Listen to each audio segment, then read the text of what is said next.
There is a particular kind of quiet that settles over harbours at dawn, before the gulls have found their voices and before the tide has decided which way it means to run. It was in such a quiet, on the river Garonne near Bordeaux, that the largest sailing ship the world has ever seen first took the water. Her name was France II, and though more than a century has passed since her hull first felt the pull of the current, no sailing vessel before her, and none built since, has matched the sheer scale of what she was.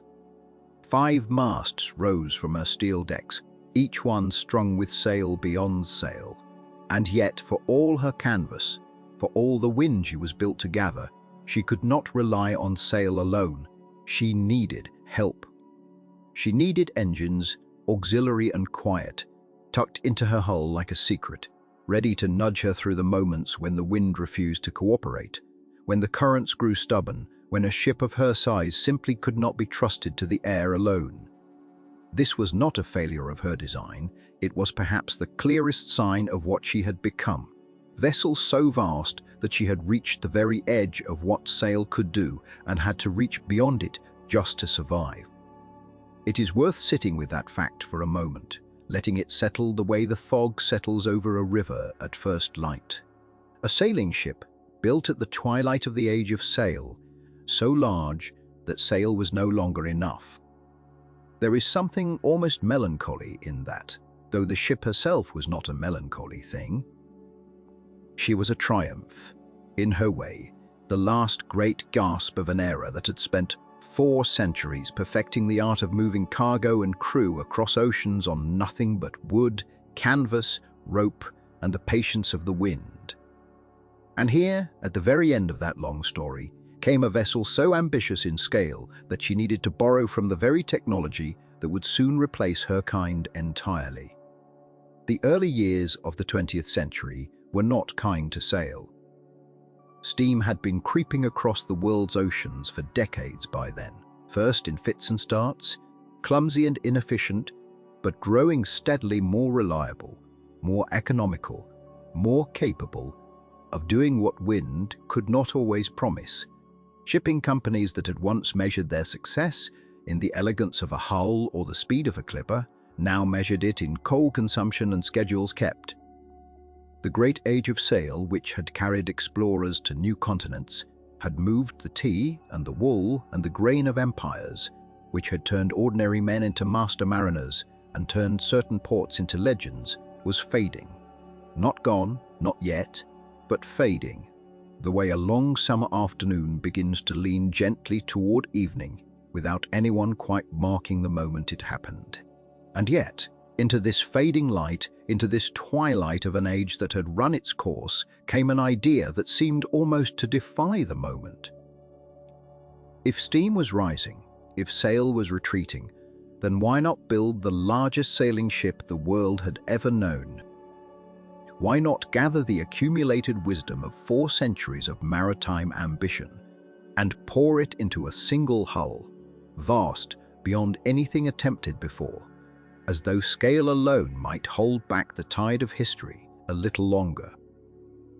That question found its answer in France in the years before the first great war of the century would reshape everything, in the ambitions of a shipping company that still believed there was a future in sail, if only that future could be built large enough, strong enough, modern enough to compete with the steamships already crossing the world's oceans with such stubborn reliability. The port chosen for this ambition was Bordeaux, a city that had known ships for centuries, its wharves worn smooth by the passage of merchants and sailors, its warehouses heavy with the memory of wine barrels and colonial cargo, its river Garonne carrying vessels out toward the Atlantic since long before anyone alive could remember. Bordeaux was no stranger to shipbuilding, but even Bordeaux had never seen anything quite like what was about to be attempted on its riverbanks.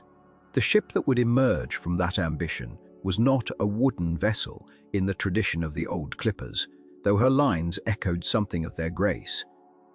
She was built of steel, a 5-masted bark of a scale that strained the imagination even as it strained the yards that built her.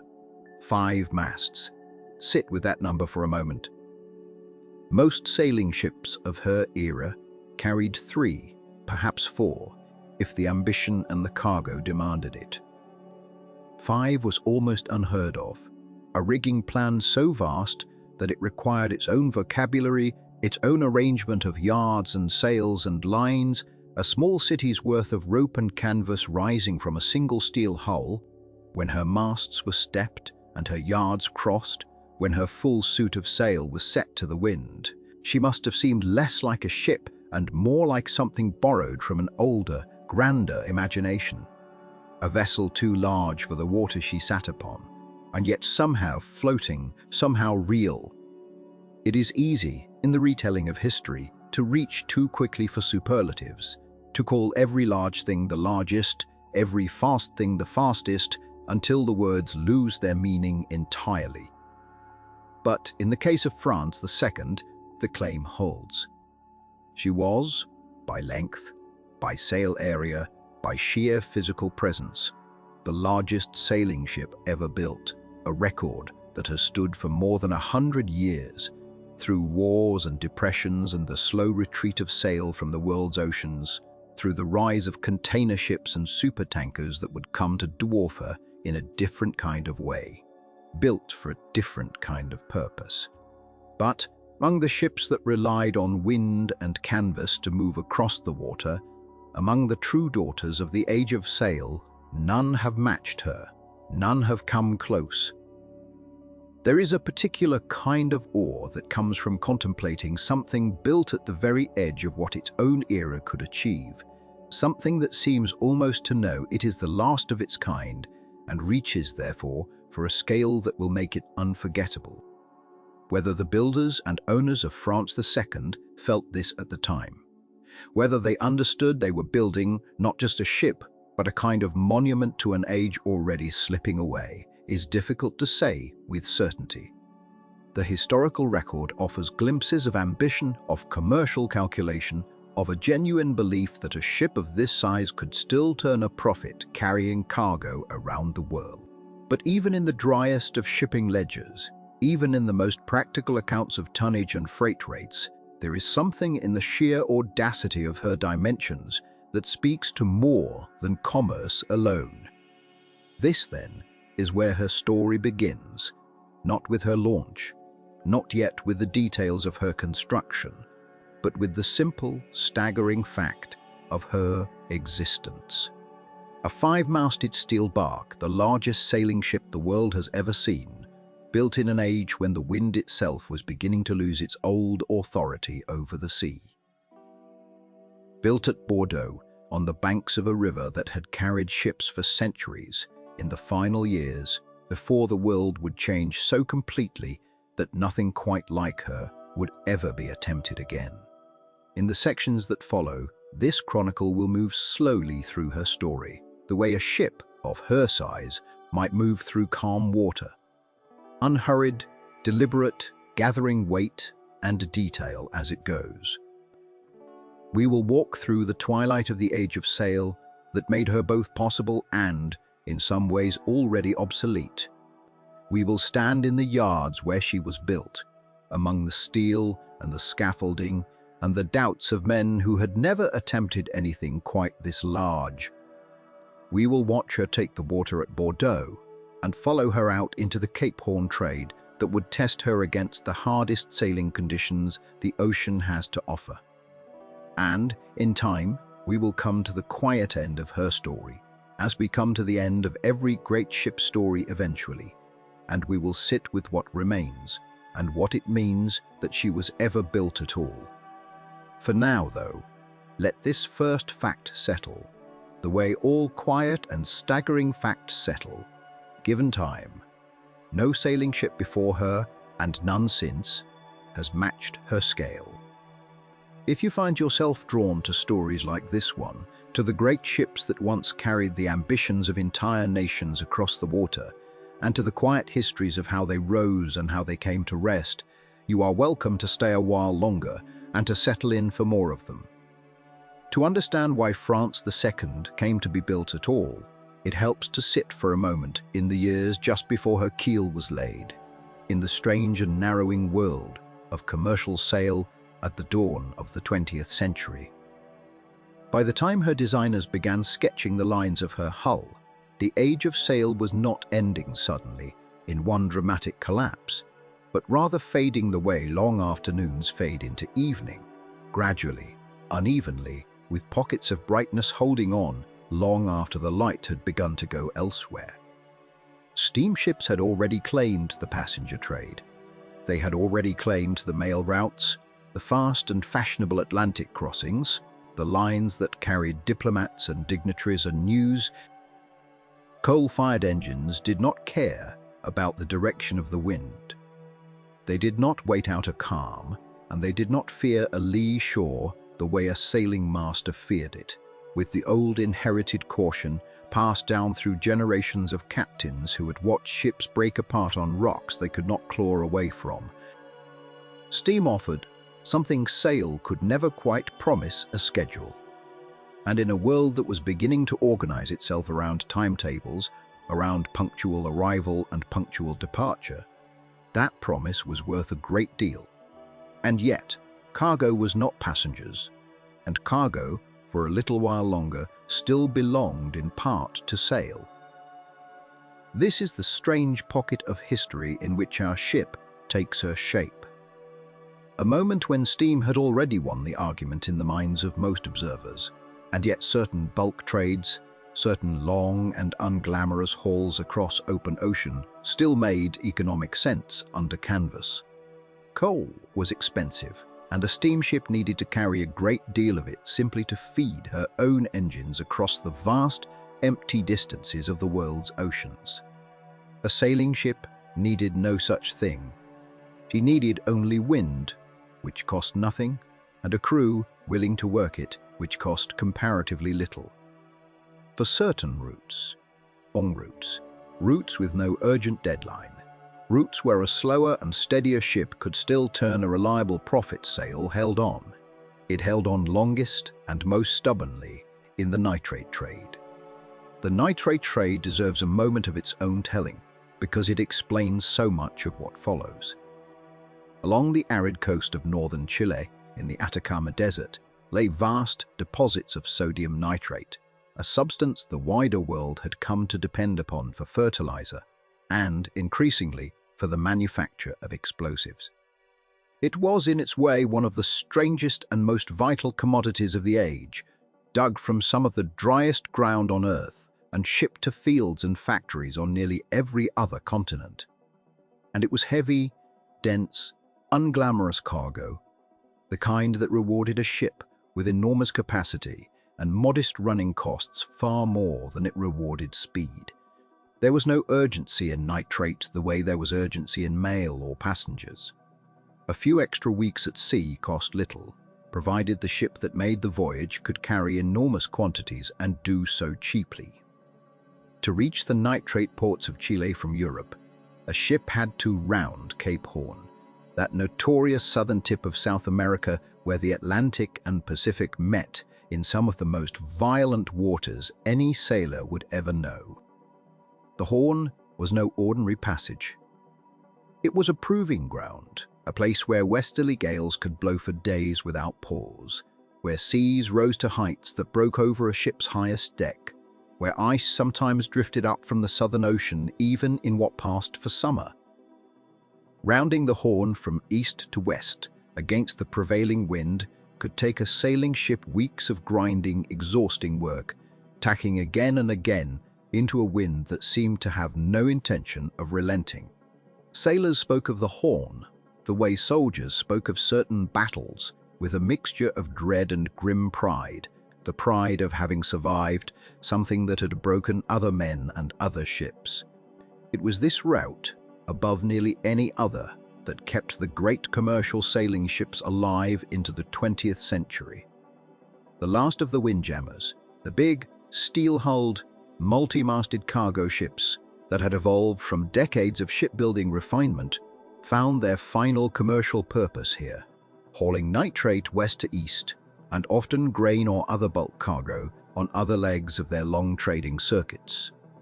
These were not the wooden ships of an earlier age, romantic in memory, but limited in capacity. They were something newer, enormous steel hulls rigged with steel masts and wire rigging, ships that had absorbed every lesson of a century of naval architecture and applied it to the single remaining task at which sail could still outcompete steam. They were, in their own way, the final and most refined expression of an entire tradition of shipbuilding that stretched back centuries. Refined not towards speed or beauty, though many of them possessed both, but towards sheer economic survival in a world that no longer needed them for anything else. It was into this narrowing world, this last practical stronghold of commercial sail, that a French company stepped forward with an ambition that even by the standards of the age seemed audacious. The Société des Longs Courriers Français, the Society of French Long-Haul Carriers, had been formed with a particular purpose in mind: to compete in the long-distance bulk trades, the nitrate runs and grain routes that steam had not yet made obsolete, and to do so not by matching what already existed, but by exceeding it. Where other owners built large ships, the Société would build a ship larger still. Where other owners accepted the practical limits that centuries of shipbuilding experience had settled upon, the Société would ask what might happen if those limits were pushed a little further, and then a little further again. It was an ambition that belonged, in its restless scale, more to the age of steam than to the age of sail. It was meant to serve a willingness to build bigger, simply because bigger had not yet been tried, to see what a windjammer might become if given every possible advantage of modern steel construction. With none of the old constraints of timber and rope, there is something worth sitting with in this decision. By every reasonable measure, the era that had made ships like this necessary was already closing. Steam was gaining ground even in the bulk trades, slowly but unmistakably, and every year that passed made the economic argument for sail a little weaker, a little harder to sustain.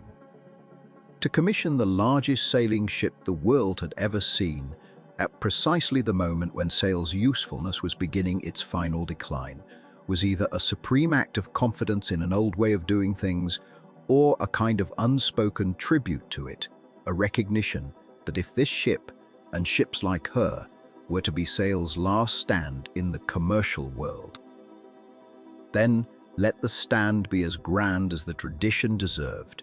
Perhaps it was both. The men who ordered her built, and the engineers who set about designing her, left behind no clear confession of sentiment on the matter. The surviving records speak mostly in the practical language of tonnage and cargo capacity and projected earnings. But it is difficult, looking back from this distance, not to feel the weight of the moment pressing in around their decision. The sense of an era reaching for one final magnificent expression of itself, even as the ground shifted beneath it. And so a ship began to take shape on paper that was unlike anything that had come before her, a five-masted, steel-hulled bark designed not for speed or elegance in the way of earlier generations of sailing ships, but for sheer scale, for the ability to carry more cargo across more ocean than any sailing vessel in history. She was conceived as a workhorse first, built to earn her keep in the hardest trade routes left to sail. But she would also become, whether by intention or simply by the accident of timing, something closer to a farewell, the largest and perhaps the last full flowering of a tradition of shipbuilding that stretched back to the age of exploration, arriving at the very moment steam was preparing to close that chapter. Whatever the intentions of the men who commissioned her, the ship that resulted would carry in her very existence the strange dual identity of both an ending and a final, defiant beginning. The decision, when it finally came, was not modest. The owners of the venture, weighing the economics of nitrate and grain, against the slow encroachment of steam, concluded that if sail was to survive at all in the deep trades, it would have to survive by scale. It quote, "A smaller ship, however well built, could not compete on cost per ton with the coal-burners now crossing every ocean on fixed schedules. But a ship large enough, vast enough to carry an almost unreasonable weight of cargo on a single hull, worked by a crew barely larger than that of ships half her size, might yet turn a profit where steam could not always be bothered to sail." And so the decision was made not to build another four-masted bark, of which there were already many fine and profitable examples working the nitrate coast, but to build something categorically different, a ship of 5 masts, square-rigged on all of them, a configuration that had scarcely been attempted before and never at the scale now being proposed. She would be a full-rigged ship in the old sense, carrying yards on every mast, rather than the mixed rigs of schooners or barks that had crept in as builders searched for ways to reduce the labor of handling canvas. It was, in its way, a return to the oldest principles of sail, but pressed to a scale the old principles had never been asked to bear. The scale itself was the difficulty. Nothing quite like her had been built before, not because no one had imagined a ship this large under sail, but because no one had found a way to make the imagining practical. A hull of this length, carrying this much rigging, presented problems that multiplied rather than simply grew as the dimensions increased. The masts alone, if they were to be proportionate to a hull of such length, would rise higher than most church towers of the region and would need to be strong enough to bear a spread of canvas larger than anything yet fitted to a single vessel.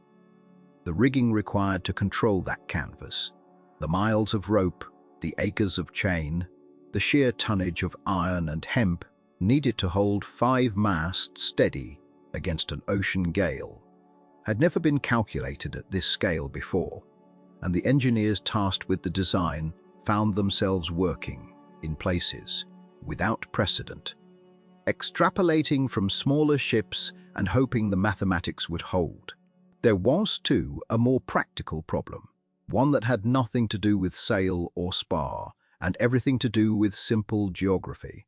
No shipyard in France, and few in the world, possessed a slipway long enough, a basin deep enough, or a set of sheds tall enough to build a vessel of this size in the first place. Shipyards of the era were built to the expectations of their time, and their time had not yet imagined a hull approaching 400 feet in length under sail. The builders would need not merely to construct a ship, but in some sense to first reconstruct the yard around the ship they intended to build, lengthening slipways, reinforcing the ground beneath them, and rethinking the entire choreography of construction, since cranes and scaffolds designed for smaller hulls would not reach high enough. And a labor force accustomed to building coastal traders would need to learn, almost from the beginning, how to work at a scale none of them had encountered. The yard chosen for this undertaking was the Chantier de la Gironde, at Bordeaux, on the tidal reach of the river for which it was named. It was, by the standards of the age, a serious and capable yard with a long record of building steel-hulled ships for both commercial and naval clients.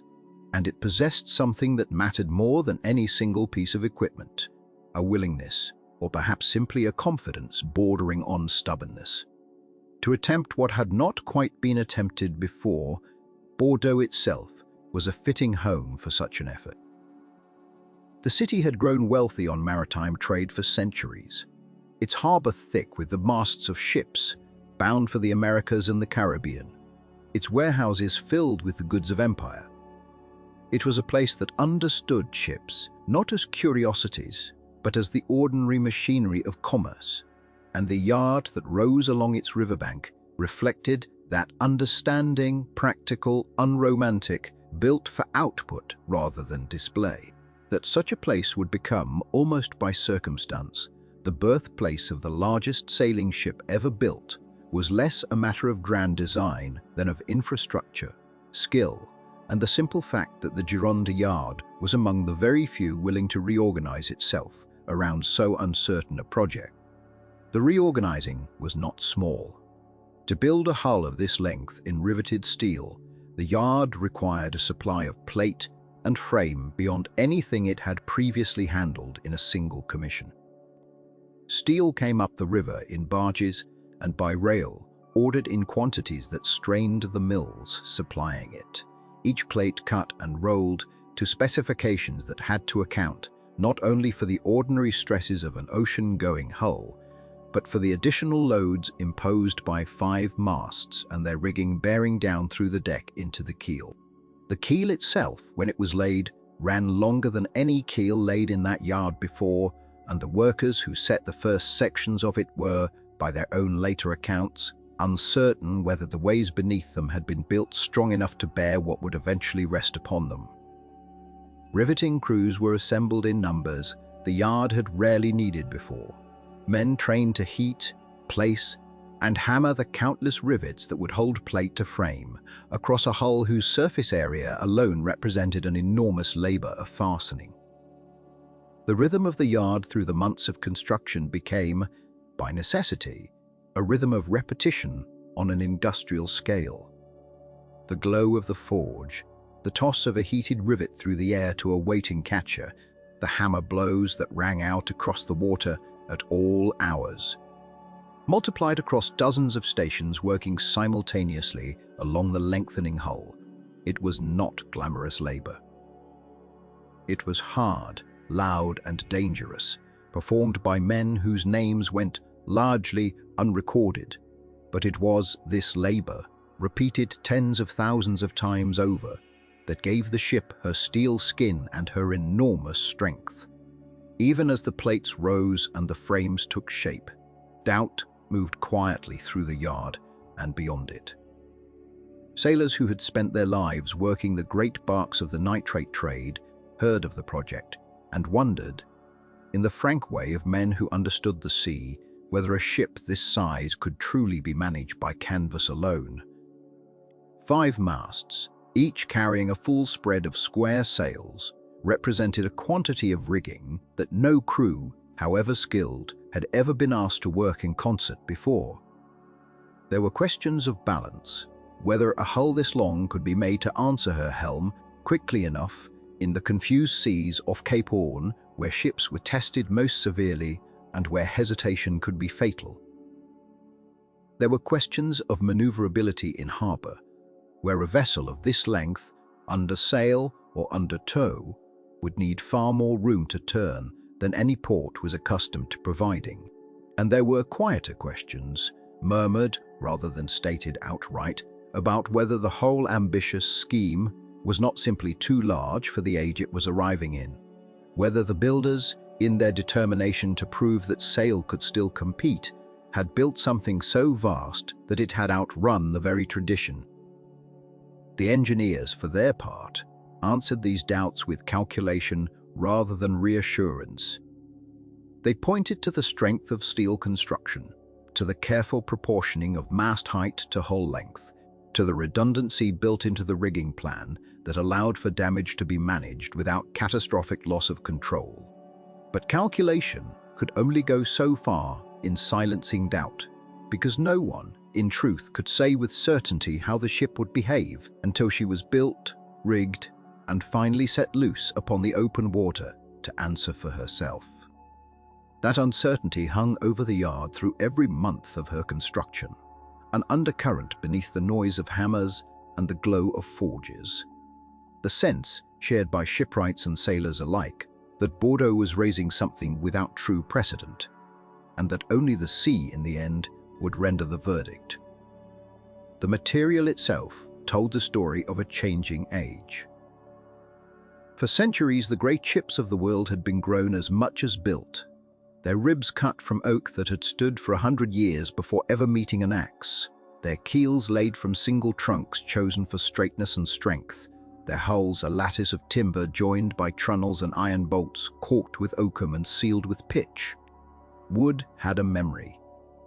It swelled and settled with the sea, it breathed with the weather, it aged the way a living thing ages, and it imposed, by its very nature, a ceiling on how large a hull could grow before the whole structure began to work against itself, flexing and straining until the seams opened and the pumps could no longer keep pace with the water finding its way in.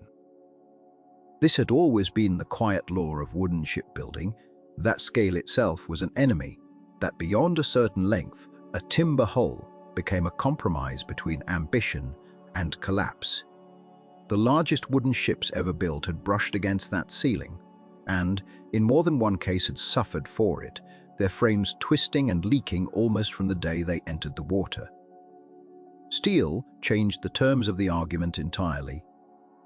A hull built from riveted steel plate did not rely on the accumulated strength of a forest.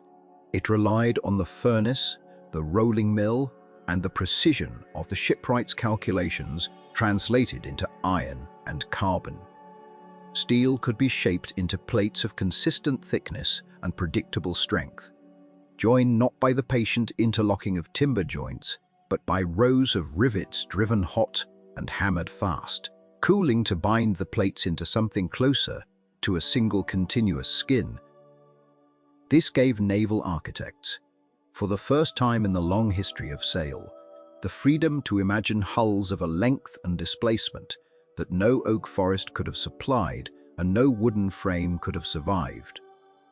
The age of steel did not simply make ships bigger. It removed the ceiling altogether, or at least pushed it so far into the distance that few builders had yet found where it lay. It was this freedom, more than any single measurement, that shaped what was laid down at Bordeaux. The ship her builders envisioned belonged to a category that had barely existed a generation before, a five-masted, steel-hulled bark, longer than almost anything that had ever attempted to work entirely under sail, a vessel whose scale was possible only because her skeleton was iron and her skin was rolled steel rather than timber cut. The choice of material was not an aesthetic preference or a fashionable modernity for its own sake. It was the precondition for everything else that followed, for the length of her keel, for the number of her masts, for the sheer tonnage she would be asked to carry across the punishing waters of the world's hardest trade routes. Without steel, the ship that would become known as the largest sailing vessel ever built could simply not have existed. The material came first, and the ambition followed it. But steel brought its own burdens, and among the heaviest was the sheer weight and complexity of what now had to be lifted, trimmed, and controlled far above the deck. A wooden ship of more modest size could still within reason be worked by hand, canvas hauled by teams of sailors pulling in rhythm at the halyards and braces, muscle and coordination substituting for machinery. But a steel hull of this scale demanded a sail plan to match, and a sail plan of this scale demanded a solution that pure muscle could no longer provide. The builders answered with something that would have seemed almost a contradiction to an earlier generation of sailors: donkey engines, small steam-powered auxiliary machines installed not to drive the ship through the water, but to assist in the endless, punishing labor of managing her canvas.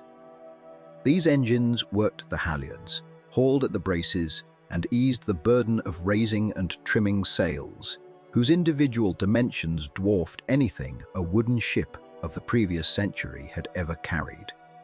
It was a quiet irony that would follow the vessel for the whole of her working life, a sailing ship built to harness the wind alone that could not fully answer to that wind without the assistance of steam. Above the steel hull rose 5 masts, an arrangement rare even among the largest sailing ships of the era, each one carrying a formidable spread of canvas across multiple yards, so that the total sail area of the ship approached numbers that would have seemed almost fantastical to sailors of an earlier generation. To stand beneath her rigging, according to those who later described it, was to look up into something closer to a vertical labyrinth than a simple network of ropes, miles of standing and running rigging, threading between the masts, each line serving a precise function. each yard requiring its own sequence of adjustment as the wind shifted or the ship changed her heading. The complexity was not decorative. It was structural, functional, and unforgiving. Single error in coordinating so many lines, so many yards, so many tons of canvas moving in response to a gust could mean the difference between a well-trimmed ship running fast before a following wind and a crippled one, her rigging torn loose, her masts under sudden and dangerous strain. Managing such a ship required not simply strength, but a kind of choreography. Dozens of men moving in coordinated sequence, their labor increasingly assisted, though never replaced, by the steam auxiliary that groaned and hissed somewhere below the deck, doing work that human muscle alone could no longer accomplish at this scale. There was something almost paradoxical in the whole arrangement, and those who worked her seemed aware of it even at the time. Here was a ship built expressly to be the grandest expression of sail the world had yet produced, a vessel meant to prove that the ancient art of moving a hull by wind alone could still be pushed further, could still be made larger and faster and more magnificent than anything that had come before, and yet she could not fully realize that ambition, without leaning at key moments on the same steam technology that was elsewhere in the world, quietly making sail itself obsolete. The donkey engines were not an admission of failure. They were a practical answer to an engineering problem that pure ambition had outpaced. But they marked, unmistakably, the presence of the newer age within the very body of the ship built to defend the older one. She was, in this sense, not purely a sailing ship in the way her predecessors had been. She was a hybrid vessel, steel below and canvas above, sail and steam intertwined in a single hull, built at the exact moment when the two ages of maritime power overlapped rather than replaced one another cleanly. It is this overlap, more than any single statistic of length or tonnage, that made the ship such a telling artifact of her moment. She stood at a hinge point in the long history of shipbuilding, not a pure relic of the age of sail, built in ignorance of what steam could do, nor a fully modern steamship built in rejection of the wind. She was something more particular and more poignant, the last, grandest attempt to carry the old art of sail to its furthest possible expression, using every tool the new age of steel and steam could offer to make that expression possible. Her masts reached as high, and her canvas spread as wide as engineering dared to allow, but beneath that canvas ran steel plates riveted by industrial methods, and behind that canvas labored small steam engines doing work that oarsmen and topmen of an earlier century would have had to do entirely by hand. She was, in her very structure, an argument between two centuries, one insisting that wind alone could still carry a ship of monumental size across the world's oceans, the other quietly answering that even wind, at this scale, now needed machinery to help harness it. Bordeaux had built not simply a large ship, but a summation of everything shipbuilding had learned since timber gave way to iron, and iron in turn began giving way to steam, all of it gathered for a moment into a single towering hull, waiting, still unrigged, still unlaunched, for the water that would finally tell her builders what she was capable of becoming. On the slipway at the Chantier de la Gironde, that hull did not arrive all at once.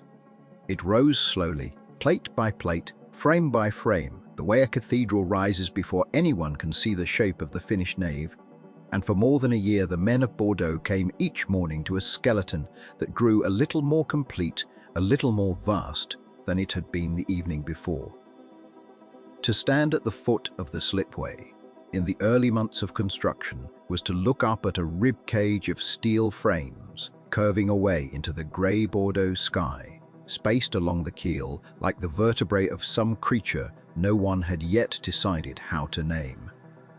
The keel itself, laid first and laid true, ran longer than many of the streets that fed into the yard, and workers who walked its length to check the plumb lines said it took the better part of 10 minutes merely to pass from one end to the other without pausing. The frames went up next, hoisted by steam cranes that groaned under loads no crane in Bordeaux had lifted before. Each rib of steel had to be shaped, drilled, and set with a precision that left no room for improvisation, because a hull of this length would live or die by the fairness of its lines, by whether every frame agreed, within a fraction of an inch with the ones before and after it. The engineers who oversaw this work, trained in the new discipline of steel naval architecture that had only recently displaced the old apprenticeships of timber and adze, moved along the scaffolding with drawings rolled under their arms, checking each frame against calculations that had never before been tested at such a scale. Their names survive only partially in the yard's records. A chief naval architect whose calculations shaped the hull's proportions, and a small group of resident engineers from the shipping house of A.D. Boards, the Bordeaux firm that had commissioned the vessel and whose fortune in the nitrate trade had made such an undertaking possible in the first place. It was Bordes who wanted a ship large enough to make a single voyage do the work of two. And it was the shipyard's engineers who had to translate that wish into steel that would not buckle under its own ambition. Beneath the frames, in the shadow of the rising hull, the riveters worked in teams that moved along the plating like slow tides, one man holding the rivet gun, another bracing the opposite side with a heavy iron dolly, a third heating the rivets in small coal forges until they glowed the soft orange of a banked fire. The sound never stopped. Visitors to the yard described a continuous metallic thunder, a rhythm of hammer blows that carried across the water and could be heard on still days from the far bank of the Gironde. It was said that gulls avoided the yard entirely during working hours, driven off by the noise, and that conversation at close range required something close to shouting. The smell was just as persistent as the sound: hot rivets, scorched paint, the mineral tang of new steel, and beneath it all the ever-present odor of the river itself, brackish and cool, rising up through the wooden staging as if to remind the workers. Men labored in the hundreds, and at the height of construction perhaps close to 1,000 passed through the yard gates in a single day. Platers, riveters, caulkers, carpenters for the scaffolding, blacksmiths, crane operators and apprentices sent to fetch tools or carry messages between one end of the hull and the other. To distance long enough that a boy might spend a good part of his morning simply walking from bow to stern and back. Photographs taken during construction, rare and often blurred by the long exposures the cameras of the day required, show men standing at the base of the frames like figures sketched in at the wrong scale, dwarfed by curves of steel that rose 3 and 4 times their own height before the eye ever reached the top of the ribbing. A single frame, laid on its side before being hoisted into place, could stretch the length of a modest house. When completed, the hull would run longer than many of the city blocks that made up the old quarters of Bordeaux, and taller, from keel to the top of her frames, than several of the more modest churches that lined the river's edge, though never, of course, matching the great cathedral of Saint-André, whose spires the yard workers could see rising above the rooftops on clear days, a reminder that some structures were still built to answer to God rather than to commerce, and that the ship, however vast, remained a thing of trade and ambition rather than devotion. The work did not proceed without setbacks. Steel plates arriving from the mills sometimes failed to meet the tolerances the engineers demanded and had to be sent back or reworked on site, a delay that cost the yard days it could ill afford given the contracts and deadlines that hung over the project. Rain slowed the riveting in certain seasons, since wet steel and hot rivets made poor partners, and the Bordeaux winter brought its share of grey, sodden mornings when the crews could do little more than caulk seams or work below decks on the framing for the cargo holds, waiting for drier weather to resume the plating above. Money, too, was a constant pressure. A.D. Boards had committed to an enormous outlay in pursuit of a ship that would undercut the economics of the nitrate trade by carrying more cargo per voyage than any rival, and every week of delay was a week in which that calculation grew less certain. Still, the yard pressed on, adjusting schedules, shifting crews between tasks, keeping the great skeleton growing even through the months when the weather offered little cooperation. By the second year, the transformation was unmistakable. It had once been an open ribcage of frames, was now sealed with steel plating along most of its length, the individual ribs disappearing beneath a smooth, curved hull that caught the light differently, depending on the hour, dull and pewter grey under overcast skies, and almost silver when the sun broke through in the late afternoon, striking the wet plates fresh from their final coats of paint. End. Pipe. Scaffolding still clung to much of the hull, a lattice of timber poles and rope lashings that made the ship look, from a distance, as if she were still cocooned, not yet permitted to reveal her true form. Cranes swung along her flanks, lowering the last of the deck plating into place, and below decks, carpenters had begun fitting out the vast holds that would eventually carry nitrate from the ports of Chile back across 2 oceans to Europe, holds so large that the men working inside them, laying planking and bracing bulkheads by lantern light, said the space-swallowed sound the way a cave might, their voices returning to them oddly flattened, as though the sheer size had begun to alter the ordinary properties of air itself. As the months wore on, the men who had spent a year and more inside her frames began to speak of the ship less as a project and more as a presence, something that had grown large enough to earn a kind of respect, if not quite affection.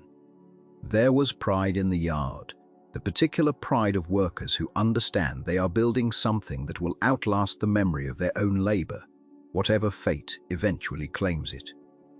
And there was, alongside the pride, a quieter apprehension, because a hull of this size had never been walked down a slipway into the waters of the Gironde before, and no one, however careful the calculations, could say with total certainty what would happen when gravity and water.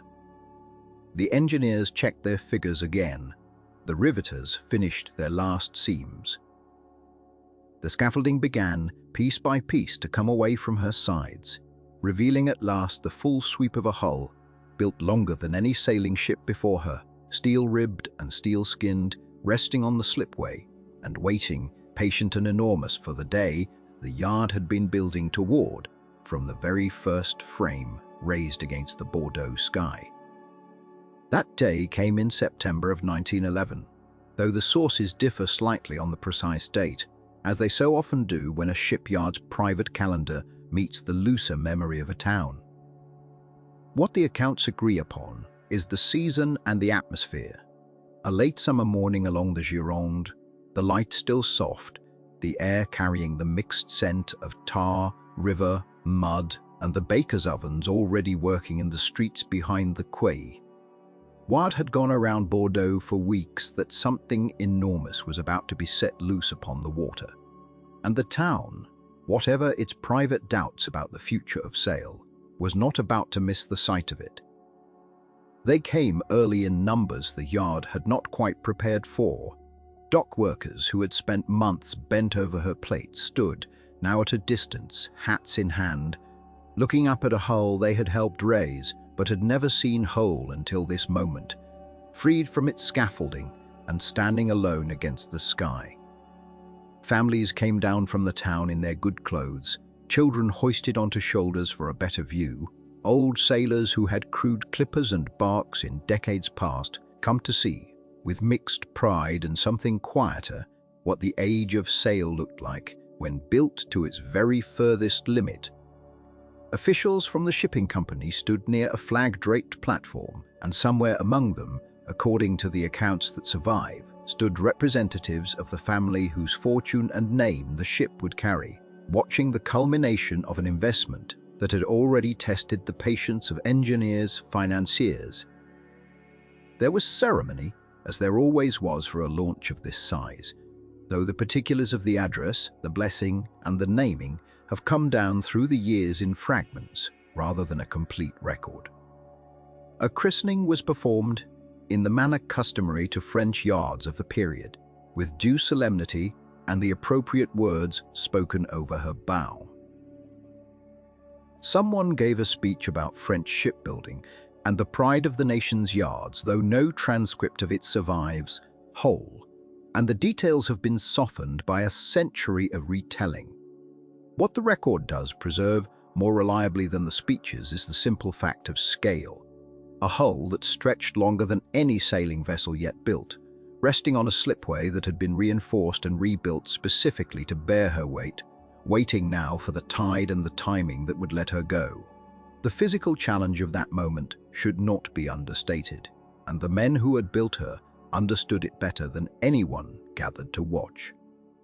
A launch of this magnitude was not a single dramatic shove into open water, but a carefully sequenced release of restraint, an unbuilding of the very structure that had held her upright for months.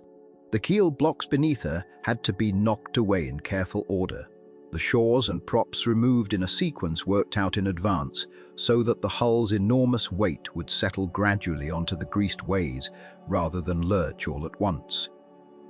Too much haste, and the hull could bind, or worse, could slide unevenly and twist against its own frame before ever touching water.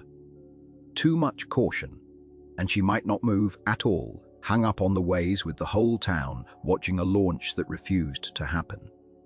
The tide itself had to be read carefully, the Gironda's currents and depth calculated, so that when she entered the water, there would be enough beneath her to receive so much steel without her keel finding the river bottom before she was fully afloat. Chains and drag weights had been arranged along her path, their purpose to slow her progress once she began to move, so that a hull of such mass, once loosed, would not careen across the river out of control. The yard's engineers had studied this problem for months, aware that no vessel of quite this size and shape had entered the Gironde before, and that whatever confidence their calculations gave them, the river itself would have the final word. It is said, though the precise phrasing is impossible to confirm across the accounts, that some of the older shipwrights kept their own private doubts about how she would behave. Once the restraints came away, doubts they did not voice loudly in front of the crowd, but which showed perhaps in the extra care they gave to every chain and prop in those final hours. When the moment finally came, the release of blocks and the first shifting groan of her hull against the waves, the crowd's murmur is said to have dropped into something closer to silence. Thousands of people watching a single motion they could not stop and could barely quite believe. She began to move slowly at first. The accounts agree, the enormous steel bulk gathering weight rather than speed, the waves beneath her groaning under a mass no French yard had ever tested them with before. Then, gradually, she gathered momentum, sliding down toward the river with a growing rush of water and noise, the drag chains snapping taut behind her, until at last her stern met the Gironde in a surge of white water that the onlookers nearest the bank must have felt as spray on their faces. She entered the river cleanly, by every surviving account, without the mishap that had haunted the engineers' quieter hours.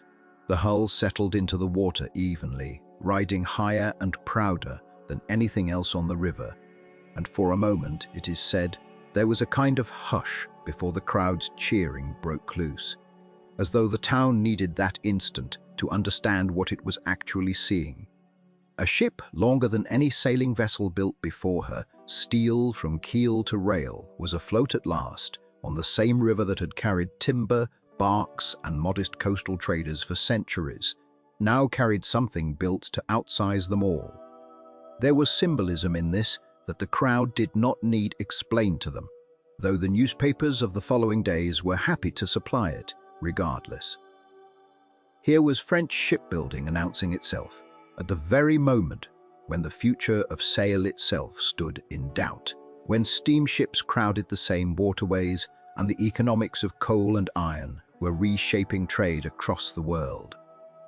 To launch the largest sailing ship ever built at this particular hour was to make a kind of argument without words, that the age of canvas and rigging was not yet finished, that craft and ambition could still produce something the newer age could not match in scale, even if it could not match it in speed or certainty. Whether the men who financed her believed this argument fully or simply believed there remained profit enough in the nitrate trade to justify one more great sailing ship is a question the record leaves open. But whatever calculation lay behind her, the spectacle of her launch was unmistakably a moment of national pride, a demonstration that Bordeaux's yards and French shipbuilding more broadly could still produce something the world had not seen before. Once afloat, she was towed gently to a fitting-out berth nearby, and it was here over the following weeks that the true scale of her became most apparent to those who worked alongside her daily. Dwarfing the barges and tenders that clustered around her, she sat in the harbour like a steel cathedral laid on its side, her decks still bare of masts, her hull riding high and empty, waiting for the work that would make her whole. The quiet of this period, after the noise of the launch, had its own kind of weight. Men moving along her decks with the calm, methodical patience of finishing work, masts hoisted into place, one by one, the yards crossed and squared, the miles of standing and running rigging drawn taut and secured. Each of her masts, raised in turn against the Bordeaux sky, added to a silhouette that grew steadily more extraordinary, until at last she stood rigged in her full five-masted glory, ready for the sea trials that would test, at last, whether all this steel and canvas could truly sail. To stand at the foot of one of her masts and look up was to understand in a single glance why France too had taken on the character almost of a legend before she had sailed a single mile with cargo in her holds. 5 masts rose from her steel deck, each one a tower in its own right, each crossed with steel yards that caught the light of the Gironde in long, cold lines. She was rigged as a bark, which meant that 4 of those masts carried the great square sails that had powered ships since the days of canvas and hemp, while the aftermost mast carried fore and aft sails to aid her handling and to give her helmsman some measure of control that pure square rig could never quite provide. It was a compromise, as so much of her design was a compromise between the old ways of moving a ship by wind alone and the new necessities of scale, of steel, of a world in which sailors were growing scarce, and canvas was expected to do more work with fewer hands than it had ever done before. Taken together, mast and yard and the sails that would eventually hang from them represented an expanse of canvas that few ships before or since have ever carried, an expanse that made her decks feel, on a still morning, like the base of some vast and temporary cathedral, its towers built not of stone but of steel tube, its nave open to the sky. Her dimensions alone placed her among the smallest handful of true giants that commercial sail ever produced. She stretched longer than many of the steamships that were beginning, even then, to crowd her out of the trade she was built to serve. And her displacement, fully laden, ran to figures that her builders themselves had reason to be proud of and reason to be nervous about in equal measure. A hull of this length, built in iron and steel rather than timber, could achieve a scale that wood alone could never safely reach. And it was precisely this scale that made her both a wonder and a burden. She was, by the estimates of those who measured such things at the time, and by the estimates of historians since, among the longest sailing vessels ever built for commercial service, and very likely the largest ever to rely on sail as her primary means of propulsion. But even her designers understood the limits of wind alone. Tucked within her hull was an auxiliary engine, modest in comparison to the great engines driving the steamships of the day, intended not to replace her sails, but to assist her in the narrow, currented, and often windless waters, where a ship of her length could find herself helpless, drifting at the mercy of a tide with no room to maneuver 5 towers of rigging into a useful angle to the wind. It was an admission, quiet but unmistakable, that pure sail, however vast the canvas, was no longer sufficient on its own to guarantee a ship's safety or her schedule. The engine was small. Its presence was enormous in what it implied. Life aboard her was organized around the demands of that scale. Patient. Her crew numbered somewhere in the region of 45 men, a figure that would have seemed almost extravagant for a smaller vessel of an earlier age, but that was in fact remarkably lean for a ship of her size. A testament to how far rigging technology and mechanical assistance had come in reducing the raw manpower once required to work a great spread of sail. Officers lived aft, in quarters that, while not luxurious by the standards of the passenger liners that shared the sea lanes with her, were solid and dry and built with the same steel plate that made up the rest of her hull, a far cry from the leaking timber cabins that officers of earlier centuries had endured. The captain's quarters carried a certain quiet dignity, a nod to the fact that he commanded not merely a ship, but very nearly the largest sailing vessel afloat, a distinction that came with its own kind of unspoken pressure. Forward, the crew's quarters were more modest, practical, built for endurance rather than comfort, since men signing aboard a ship bound for the nitrate trade knew well enough that the voyage ahead would test them far more than any berth could soften. Below decks, her holds were vast, cavernous spaces designed with a single purpose in mind: to carry the bulk cargoes that had become the last great commercial reason for a ship like her to exist at all. Nitrate from the Chilean coast, coal outbound to fuel the furnaces of industry, occasionally general cargo when the trade demanded it. Her holds were built for tonnage first, for length after, for a kind of brute carrying capacity that only a hull of steel could offer at a price that still made economic sense against the steamships nipping at her heels.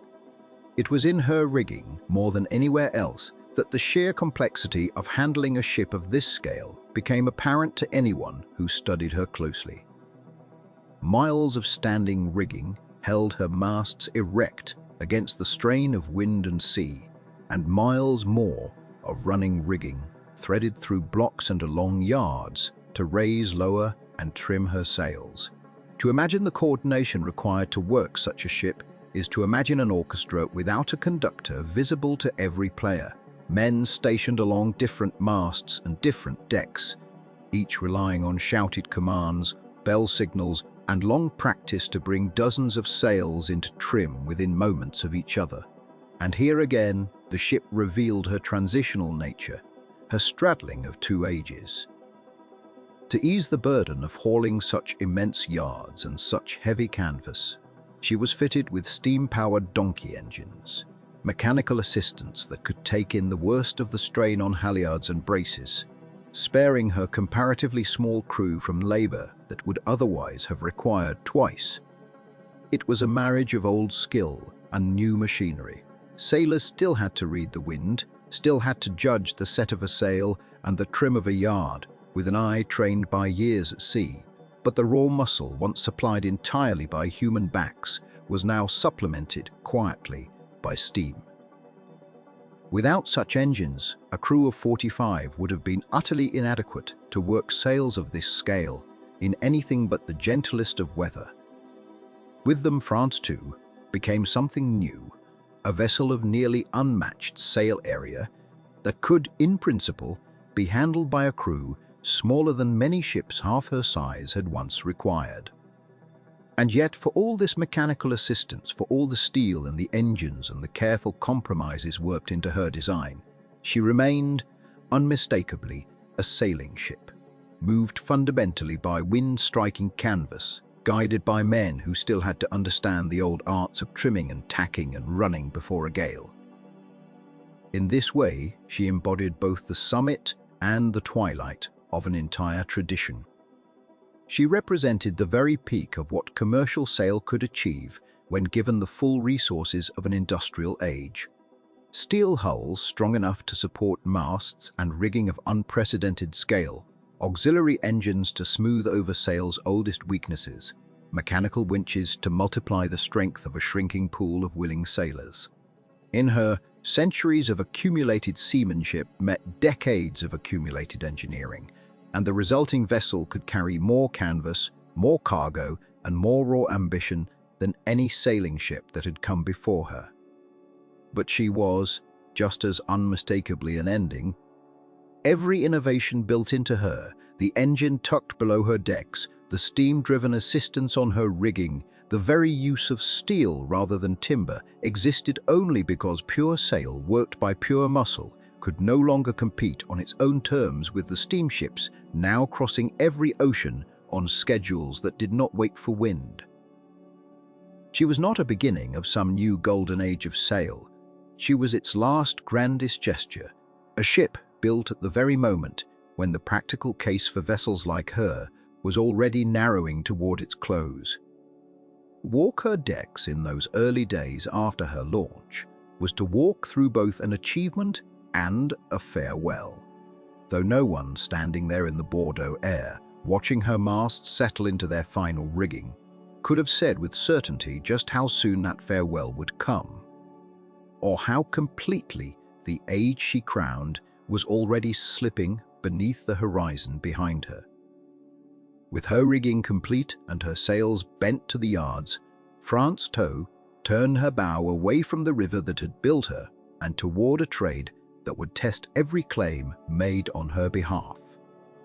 She entered the nitrate service, a long and difficult route that carried mineral fertilizer from the ports of Chile to the farms of Europe. A trade that by the early years of the 20th century had become, more than any other, the last great proving ground for sailing ships of size. Steamers had already taken most of the world's cargo from canvas, but nitrate, bulky and unglamorous, still moved cheaply and well in the holds of big sailing vessels. And so it was here, in this one narrow corridor of commerce, that ships like France Tow found their reason for existing at all. She was built in the truest sense for this single trade, and it was here that she would spend the years of her working life, crossing and recrossing the width of 2 oceans and the base of a continent in pursuit of cargo that mattered more to the ledgers of import houses than to the imagination of the age. The route asked of her was not a gentle one. From European ports she sailed south through the Atlantic, crossing the belt of calms near the equator, where a ship of her size could sit motionless for days, her enormous sail plan hanging slack in air, too still to fill it before catching the trades that would carry her further south toward the tip of South America. It was there, at the bottom of the world, that the true trial began. The passage around Cape Horn was, by the accounts of nearly everyone who attempted it under sail, the hardest stretch of ocean left to commercial shipping, a convergence of cold water, relentless westerly wind, and seas that built across thousands of uninterrupted miles of open ocean before breaking against the narrow gate of the Horn itself. Ships bound west into the Pacific fought that wind directly, sometimes for weeks, gaining and losing the same few miles of longitude as gale followed gale, with almost no rest between them. It was a passage that broke smaller ships outright and wore down even the sound ones. A place where sailors spoke less of navigation than of endurance, where the goal was simply survival long enough for the wind to finally shift. For a ship the size of France Tow, the Horn presented a peculiar contradiction. Her very mass, the quality that made her impressive in port and formidable in a following sea, became something closer to a burden when the weather turned foul and the margins for error narrowed to almost nothing. In open water, with wind on her quarter and sea room on every side, she was capable of remarkable speed, her long hull slicing forward with a momentum that smaller ships could not match, her 5 masts carrying a spread of canvas that, properly trimmed, could drive her at a pace that surprised even her own officers. But size bought power at the cost of quickness. Where a smaller bark might come about smartly, adjusting her heading to meet a shifting sea, France too answered her helm more slowly, her great length working against her in a tight turn, her towering rig taking longer to reef down when a squall came on without warning. In the confined and dangerous waters near the Horn, where visibility could vanish in minutes and where uncharted swells came from directions the chart gave no warning of, that slowness was not a minor inconvenience. It was a genuine hazard, one that her crew came to understand intimately over the course of her voyages, learning to anticipate weather far earlier than a smaller ship's crew might need to, because a ship this size could not react quickly once trouble was already upon her. The men who sailed her spoke, in the fragments of testimony that survive, of a vessel that felt less like a ship in the ordinary sense, and more like a floating structure, a thing whose scale had to be experienced from the deck to be believed.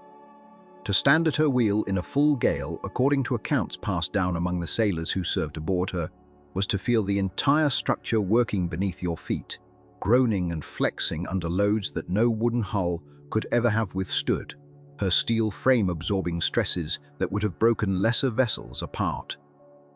Her crew numbered far more than most sailing ships of the era required, simply because the labor of handling so much canvas demanded more hands at every task. More men aloft on the yards in weather that made every movement along those spars a small negotiation with death. Climbing to her upper yards in a Cape Horn gale meant working at heights above a deck that itself pitched violently in the swell, hands numbed by cold canvas frozen stiff and unwilling to be gathered, the ship rolling in a rhythm that could fling a careless man from the rigging into the sea before anyone below could react. Accounts from sailors of the era described the particular terror of the Horn Passage in universal terms, regardless of the ship they served aboard. But for the crew of France too, that terror was compounded by the sheer scale of the work required to manage her. 5 masts instead of the more common 3 or 4, more sail to shorten, more distance to cover, along a deck that in bad weather ran wet from bow to stern, with water that came aboard faster than the scuppers could clear it. And yet, for all the danger inherent in her size, that same size gave her advantages that smaller ships could never claim. Her length allowed her to hold a truer, steadier course through a heavy sea, riding over swells that would have thrown a shorter vessel about violently, her weight and inertia working in her favor when the wind was fair and the seas, though enormous, were not breaking dangerously close together.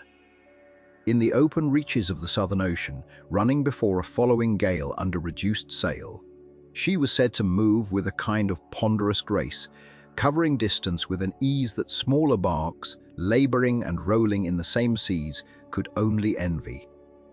It was a trade-off her crew came to understand as simply the nature of the ship, a vessel built for power in open water, and one that demanded correspondingly greater caution wherever that open water narrowed into something more treacherous.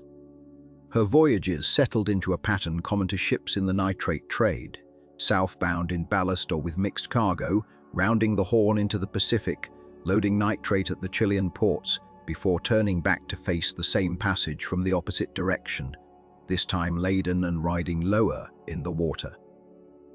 Her margins for handling bad weather narrower still. Each crossing added to a body of experience among her officers and crew, a slowly accumulated understanding of how she behaved in a following sea, how she answered when close-hauled, how much warning she needed before a squall struck. Knowledge that was never written down in any single place, but existed instead in the collective memory of the men who sailed her, passed from one voyage to the next in the practical language of seamen rather than in any formal record. Few personal accounts from her crew survive in detail, and much of what is known of daily life aboard her must be pieced together from the broader record of the nitrate trade and the testimony of sailors who served on comparable ships. But what does survive suggests a ship that inspired both pride and wariness in equal measure. A vessel her crew respected for her capability and watched carefully for her limitations. Against the world's harshest sailing route, then, France too performed neither as an unqualified triumph nor as a cautionary failure, but as something more complicated and more human.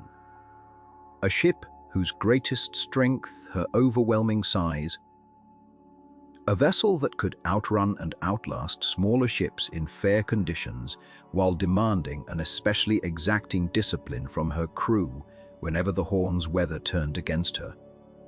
She completed her passages, voyage after voyage, carrying her cargo across the width of the world in a trade that would not last much longer for ships of any size, sail, or steam. And in doing so, she offered a final working demonstration of just how far the design of a sailing ship could be pushed before the ocean itself began to answer back. To understand what France too represented, it helps to look beyond her own decks, out across the harbors of Europe, where other steel-hulled giants were being built in the same restless decades. Each one a further attempt to answer a question that shipbuilders had been asking since the first plank was laid. How large could a sailing ship become before the wind itself could no longer be trusted to move it? France, too, did not rise in isolation. She belonged to a lineage of enormous windjammers that had begun to appear as steam encroached on the old trades.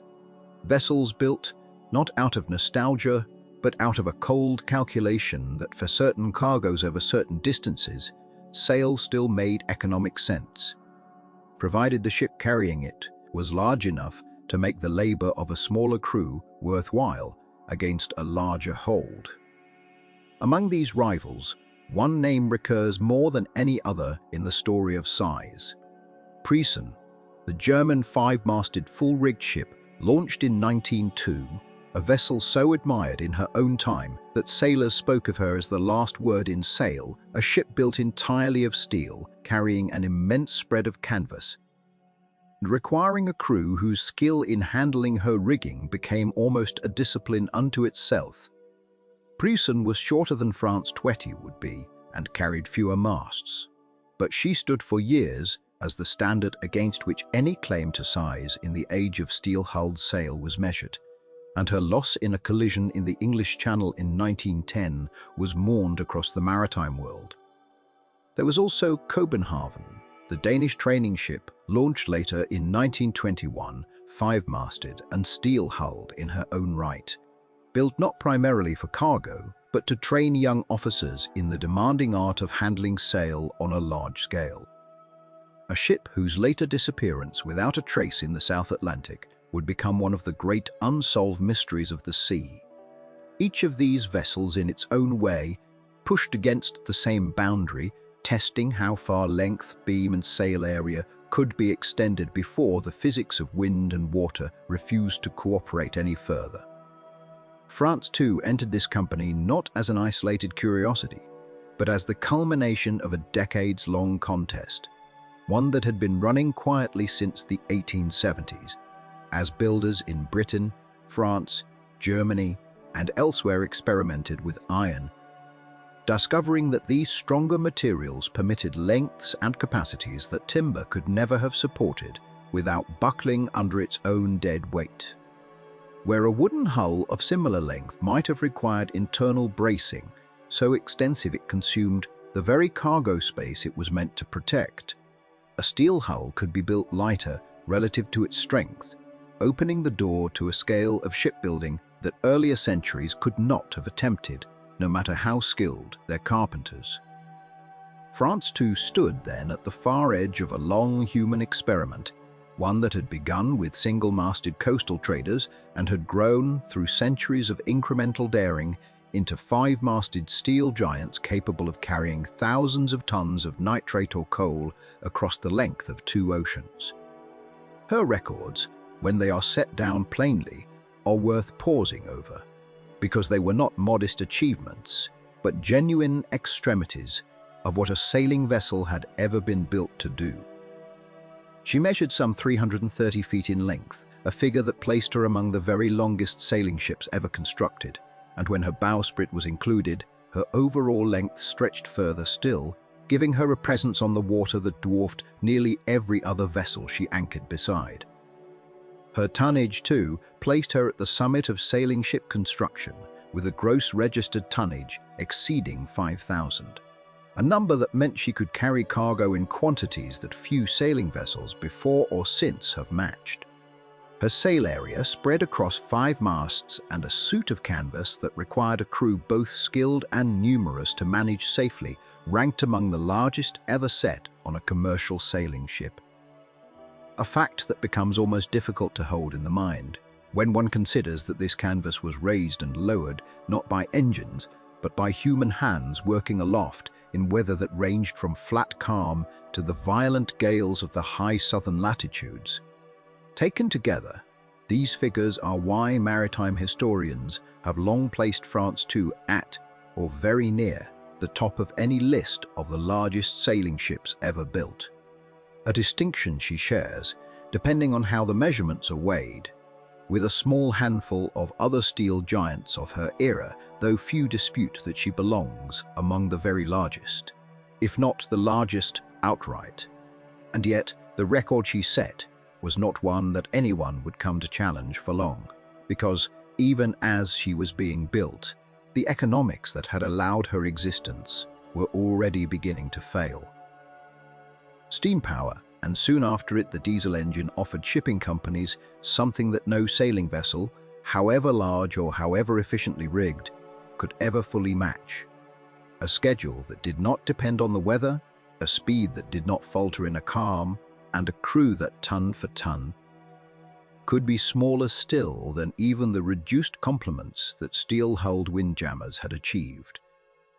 The great sailing ships of France II's generation had been, in a sense, a last clever argument in favor of wind power, an attempt to prove that scale itself could compensate for the disadvantages of depending on the atmosphere for propulsion. For a time, on certain long routes where coaling stations were scarce or where the cargo did not demand urgent delivery, that argument held. But the argument was always going to lose, and by the time France II was requisitioned, and then eventually retired, the shipping world she had been built to serve was already vanishing beneath her.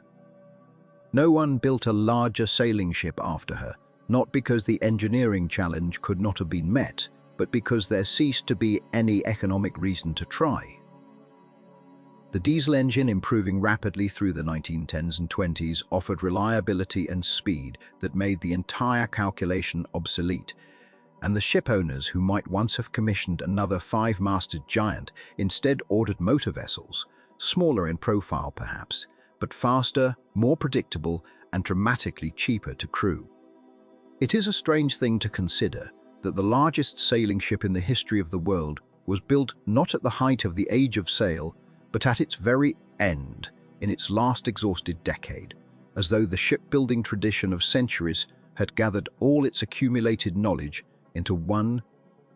There is a certain melancholy in that fact, though also a kind of grace, because it means that France too was not simply one ship among many, competing for advantage in a thriving trade, but something closer to a closing statement, a summation of everything sailors and shipwrights had learned about masts, canvas, rigging, and hull form since the earliest days of ocean navigation. She and her handful of steel-hulled peers, Preesen and Kobenhaven among them, represent the last generation of a technology that had carried human trade and exploration across the earth for thousands of years, a technology that was, in the span of little more than 2 decades, quietly and almost gently retired in favor of engines that needed no wind at all.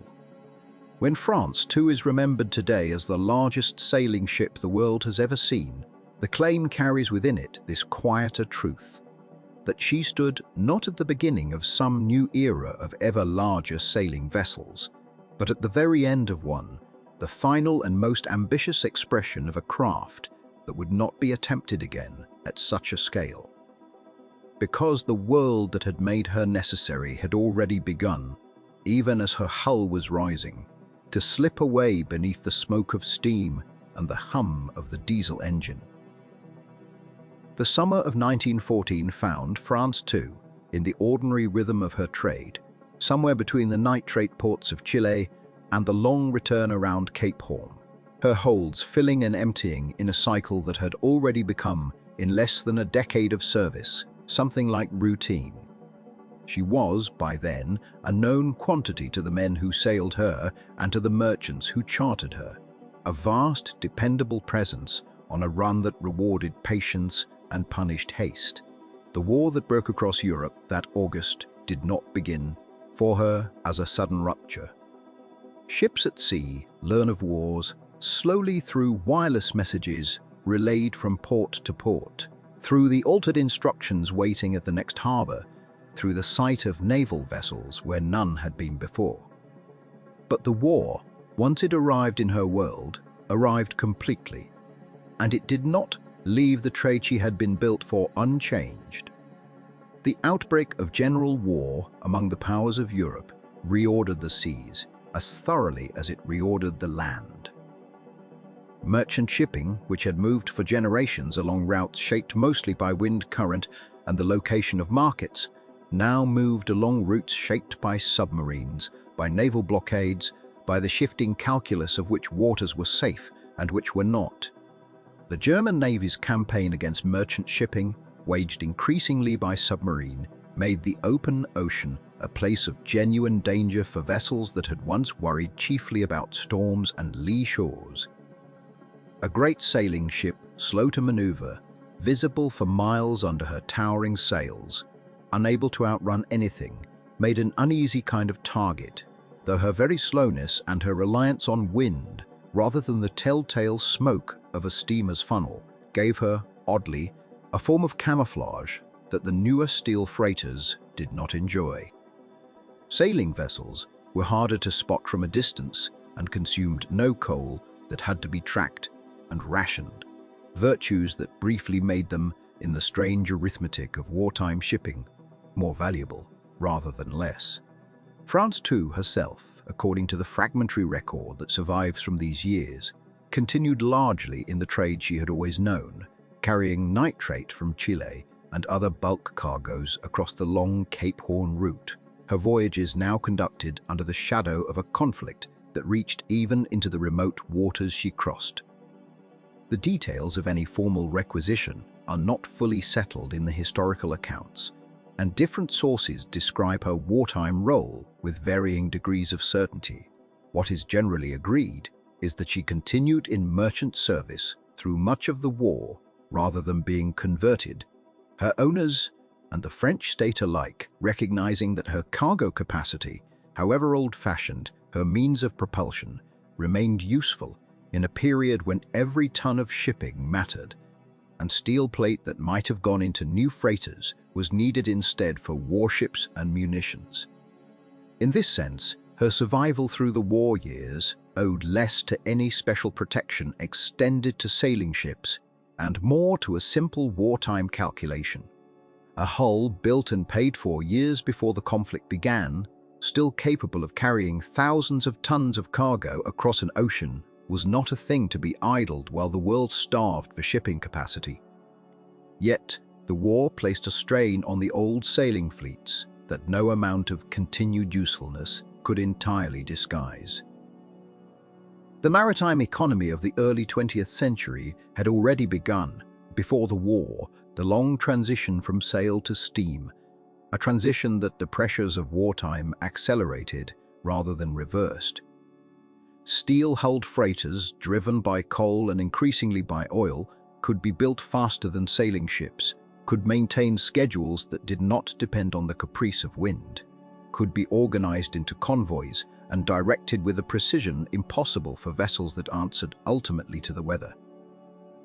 The demands of a war fought across multiple continents, requiring the rapid movement of troops, munitions, and supplies on fixed timetables, favored steam absolutely. A sailing ship might take 4 months to round Cape Horn under adverse winds, an interval that no military planner moving urgent cargo could tolerate, however cheaply that same ship might carry bulk nitrate or grain in peacetime.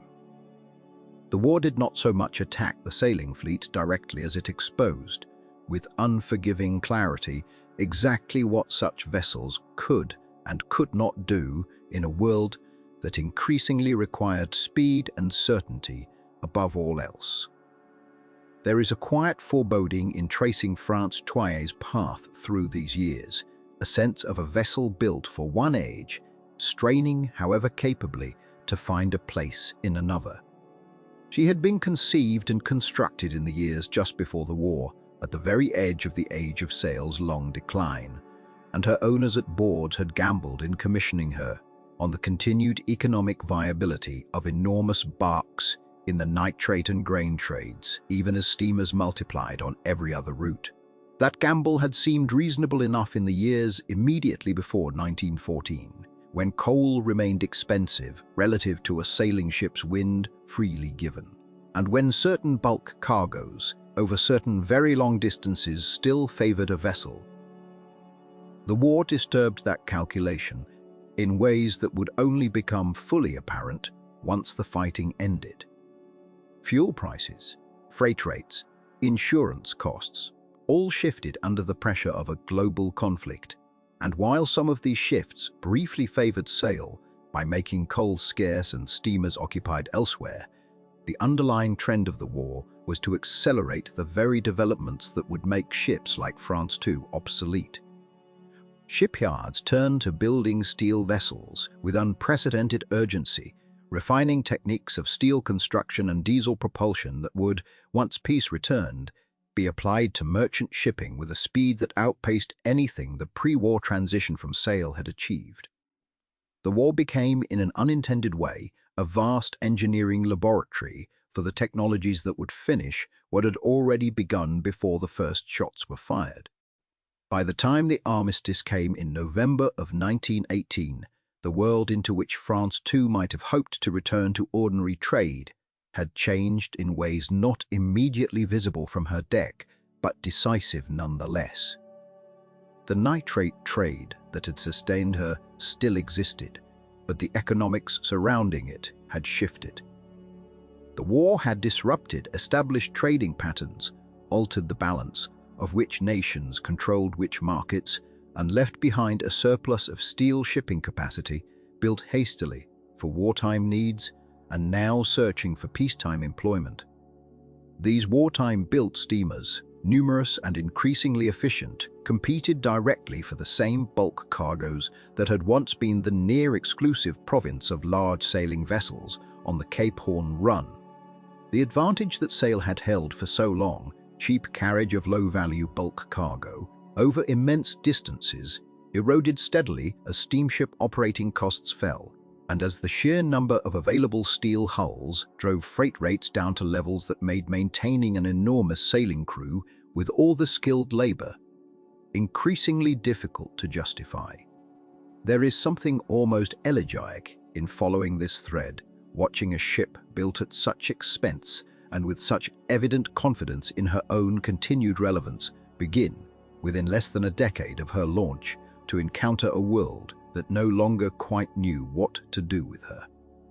She had not failed in any operational sense.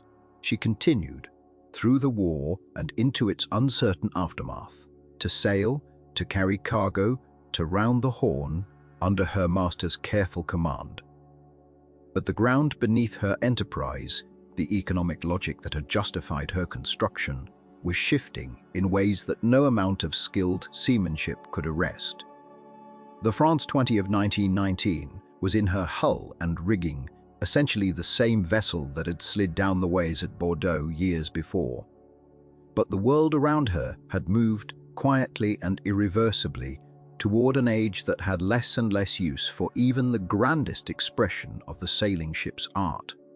She had been built as the last and largest gesture of a fading trade, and now, with the guns of Europe fallen silent, she sailed on into a peace that would prove, in its own way, more difficult for her kind than the war had been. The voyage that would end her began, as so many of her voyages had begun in those later years, with nickel. New Caledonia, that long green island in the far Pacific, had become one of the few remaining trades that still called for a hull as vast as hers. Ore in great quantity, low in value per ton, needing a ship that could carry thousands of tons at a stretch and did not much care how slowly it arrived. Steam could not be spared for such cargo when steam was needed elsewhere, and so the old sailing giants, France too among them, found a strange late reprieve in the holds of a mineral trade that had no glamour in it at all, only weight and distance and the patient turning of the world's need for metal. She had made the run before. In the years after her release from war service, she had returned, when she could, to the rhythm that had once defined her building, out from France in ballast or with general cargo, down through the Atlantic, around by the Cape, or through the Indian Ocean, east to the nickel roads of the Pacific, and home again low in the water with her holds full of ore. It was unglamorous work for a ship that had once been spoken of as the largest sailing vessel in the world. But it was work, and in an age when so many of her sisters had already gone to the breakers or the scrapyards, work of any kind was its own kind of grace. By the time she set out on what would prove her final passage, the France tie that left port was not in her essential nature greatly different from the ship that had slid down the ways at Bordeaux. Her hull was still steel, still sound in the ways that mattered to a shipwright's eye. Her 5 masts still stood as they had been raised, her yards still crossed in the old configuration that had made her among the most extraordinary silhouettes ever to command a harbor's attention. But the world that surrounded her had continued its quiet withdrawal from everything she represented, and the withdrawal showed itself most plainly not in her steel but in her crew. Where she had once required, in the estimation of those who built her, something approaching 45 hands to work her properly, men enough to man every brace and halyard, to go aloft in every watch, to answer every demand her rigging could make, she now sailed, as so many of the last great windjammers sailed, with a fraction of that complement.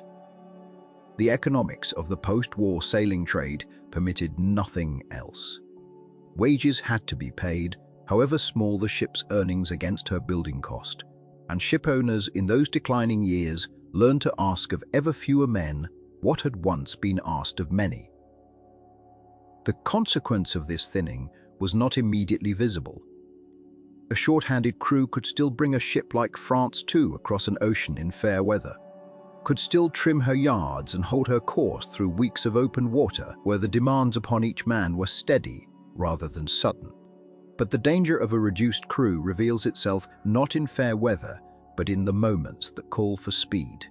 The sudden squall, the narrow channel, the reef that must be cleared before the tide turns against you. In such moments, a ship built for 45 hands and sailed by half that number asks of her remaining men a swiftness of response that flesh and rope cannot always provide, however willing the hands, however experienced the officers standing watch. It was into exactly such a moment, according to the accounts that survive her, that France too was sailing as she approached the waters of New Caledonia in the early months of 1922. Her rigging, too, had begun to show the years. She was not an old ship by the standards of iron and steel construction. Barely a decade separated her from the yard at Bordeaux. But a decade of Atlantic and Pacific crossings, of tropical suns and southern ocean gales, asks a toll of standing rigging and running gear that no amount of careful maintenance entirely postpones, and maintenance itself. In time, those difficult post-war years of thin margins and thinner crews was not always given in the measure the ship deserved. Wire had stretched and been reset more times than her original riggers might have anticipated.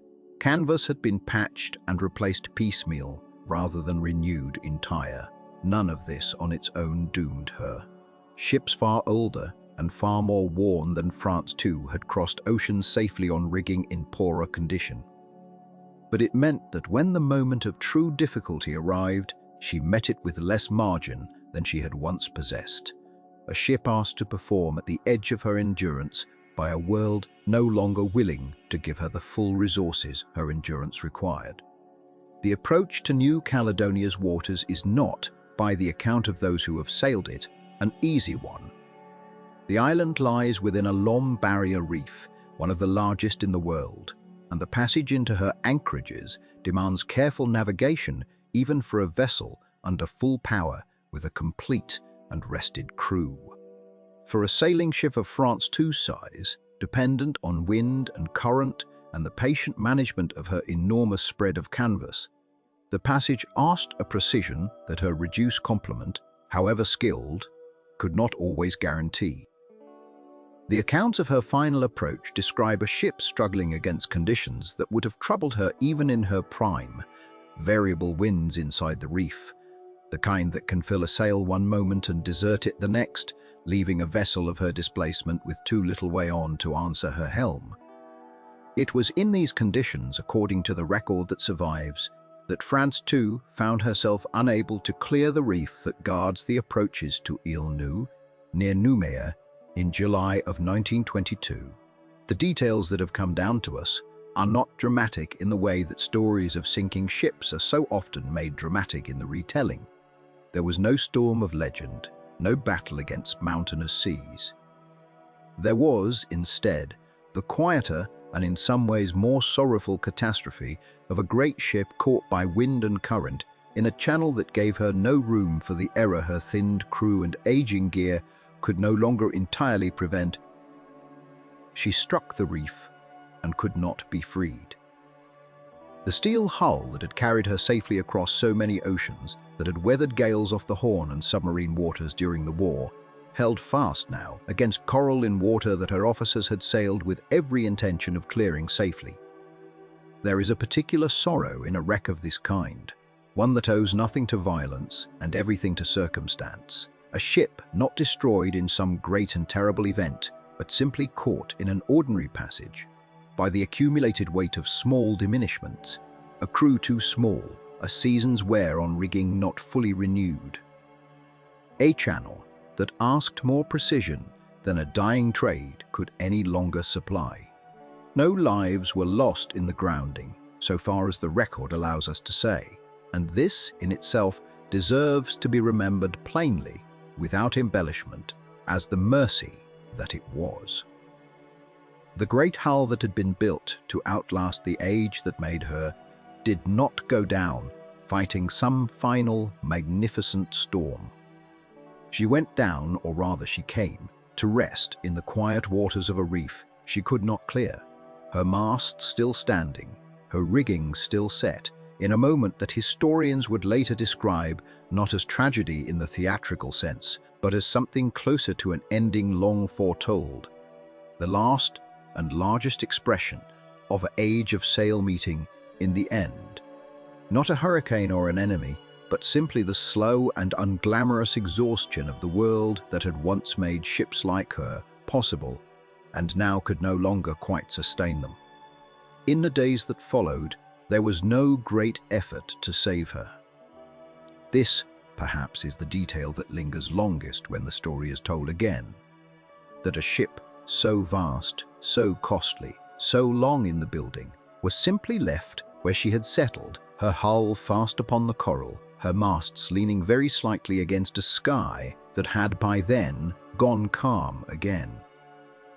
The storm that had driven her onto the reef passed on, as storms do, indifferent to what they leave behind, and in its wake the France II sat in shallow water off the coast of New Caledonia, no longer a ship in any working sense, but a shape, a silhouette, a thing that had once moved and now did not.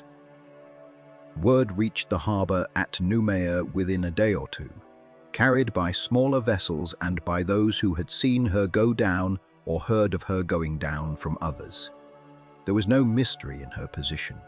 She was visible from the shore, close enough that her fate was never in question, only her future, and it became clear soon enough that there would be no future in the sense her builders had imagined.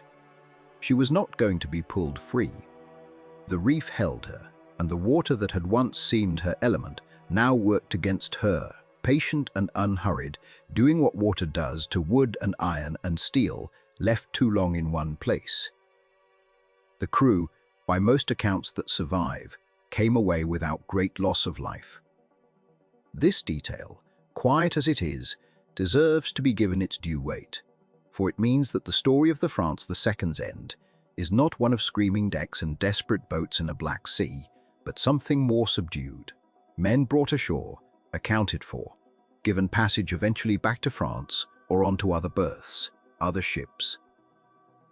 But Tontia wander lives that would carry no trace of what they had witnessed, except in memory. Whatever cargo she carried in that final crossing, whatever nickel ore or ballast or provisions had filled her holds, was salvaged in part, though sources disagree on how thoroughly, and what could not be recovered went down with her into the shallow water, becoming in time part of the reef itself. The stripping began not long after. This was the ordinary fate of any wrecked vessel in that era, and the France II, for all her fame, was not spared it.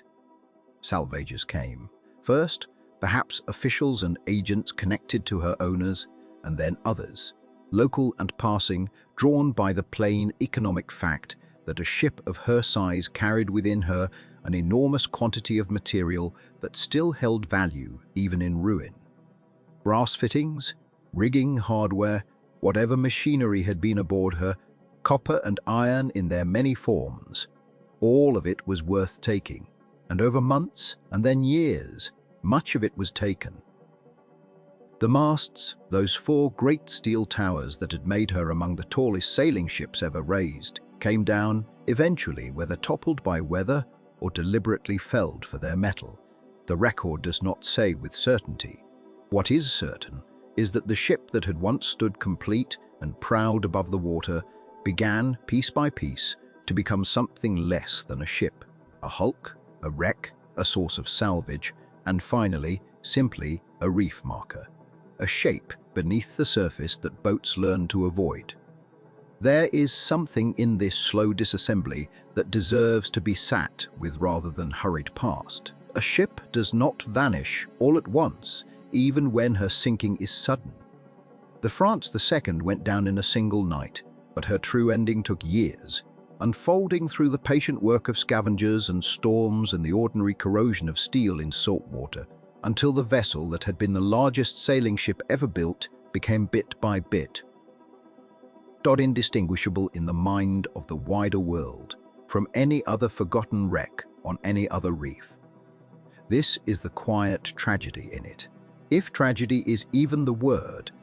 Not that she was destroyed, but that she was slowly, undramatically consumed, and that the consuming took long enough that no one particular moment could be pointed to as the moment she was truly gone.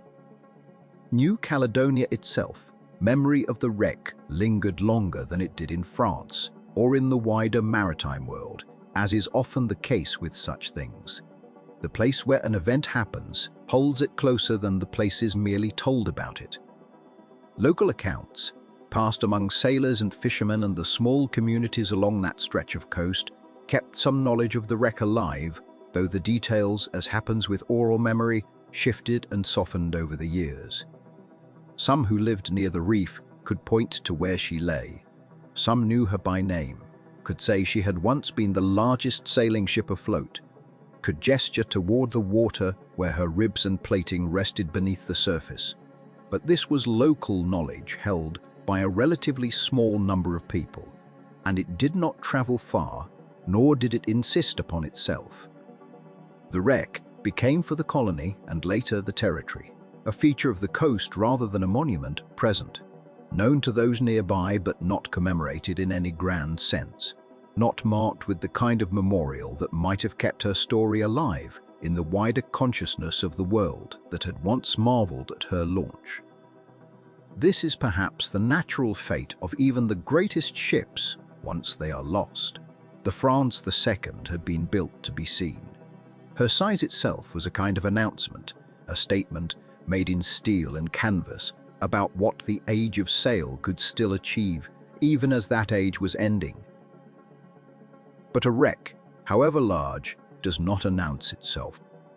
It lies beneath the water, visible only to those who go looking, and without someone to keep telling her story, the world's attention moves elsewhere, as it always does, toward newer things, faster ships, other losses more recent and more raw.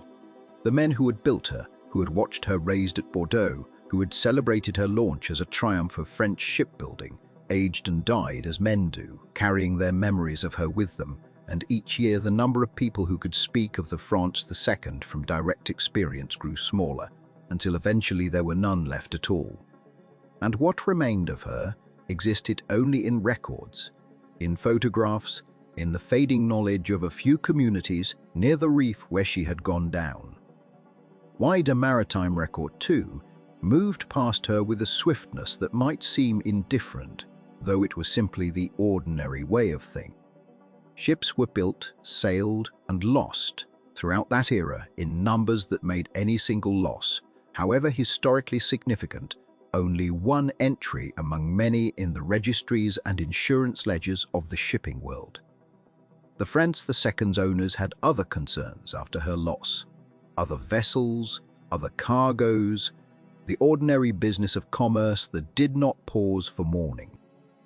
And so, in the years just following her wreck, she passed from being a celebrated ship, the largest sailing vessel ever to cross an ocean, into being simply a loss recorded, and then, gradually, a loss half remembered, filed away in the way that even remarkable things are filed away.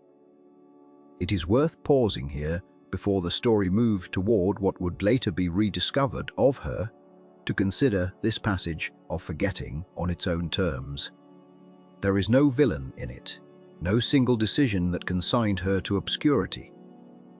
It happened the way such things generally happen, through the ordinary passage of years, through the deaths of those who remembered her firsthand, through the simple fact that a wreck on a reef in a distant part of the world does not compel attention the way a ship under full sail once did. The France II, largest of her kind, had been built to be looked at, and for a time she was. And then, as happens to nearly everything, eventually she was not, and the water closed over what remained of her in more than the literal sense, until she existed less as a ship remembered than as a name in old records, waiting, though no one could have said for what or for how long, before anyone would come looking for her again. For decades after the wreck, the France II existed mostly on paper. She lived in the ledgers of the company that had lost her, in the insurance settlements that closed the matter for those who needed it closed, in a handful of newspaper columns that noted her passing with the mild interest reserved for things already understood to be relics of a finished age. The reef off New Caledonia that had ended her held her quietly, far from the shipping lanes that mattered most to the world that came after sail. And for a long stretch of years, no one had particular reason to go looking for what was left. This was not unusual. Wrecks of great ships from the age of sail were common enough by the middle of the 20th century that any single one of them, however remarkable in life, could be forgotten in death without anyone thinking it a loss worth correcting. It took a shift in what the world valued in old wrecks, and a slow growth in the practical means of reaching them, before anyone returned to ask what still lay beneath the water where the France II had gone down. The renewed attention, when it came, arrived through the channels that usually bring old wrecks back into memory. The patient work of regional historians who had never quite let the ship go, the growing interest of diving communities in the waters around New Caledonia, and later, the involvement of maritime archaeologists trained to read a wreck site the way earlier generations had read logbooks and ledgers.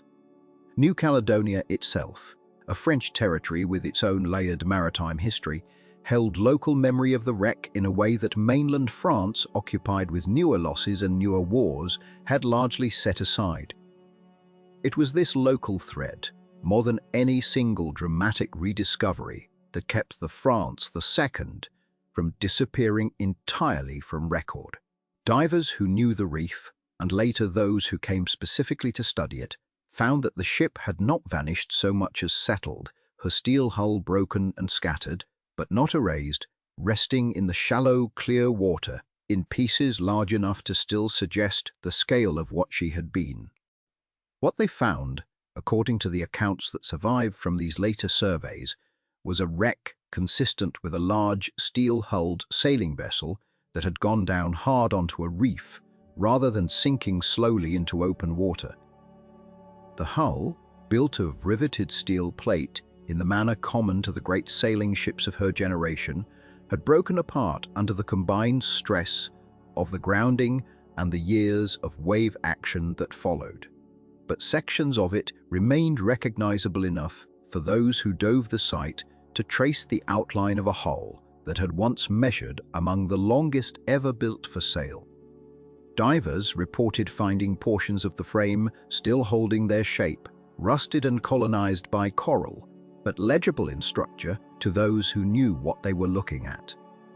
Masts and rigging, being wood and rope and iron fittings, far less durable than the steel of the hull itself, had long since been lost to the sea, broken down by decades of tide and storm, so that nothing of the ship's famous rig remained to be found. What survived was, in that sense, the skeleton rather than the skin.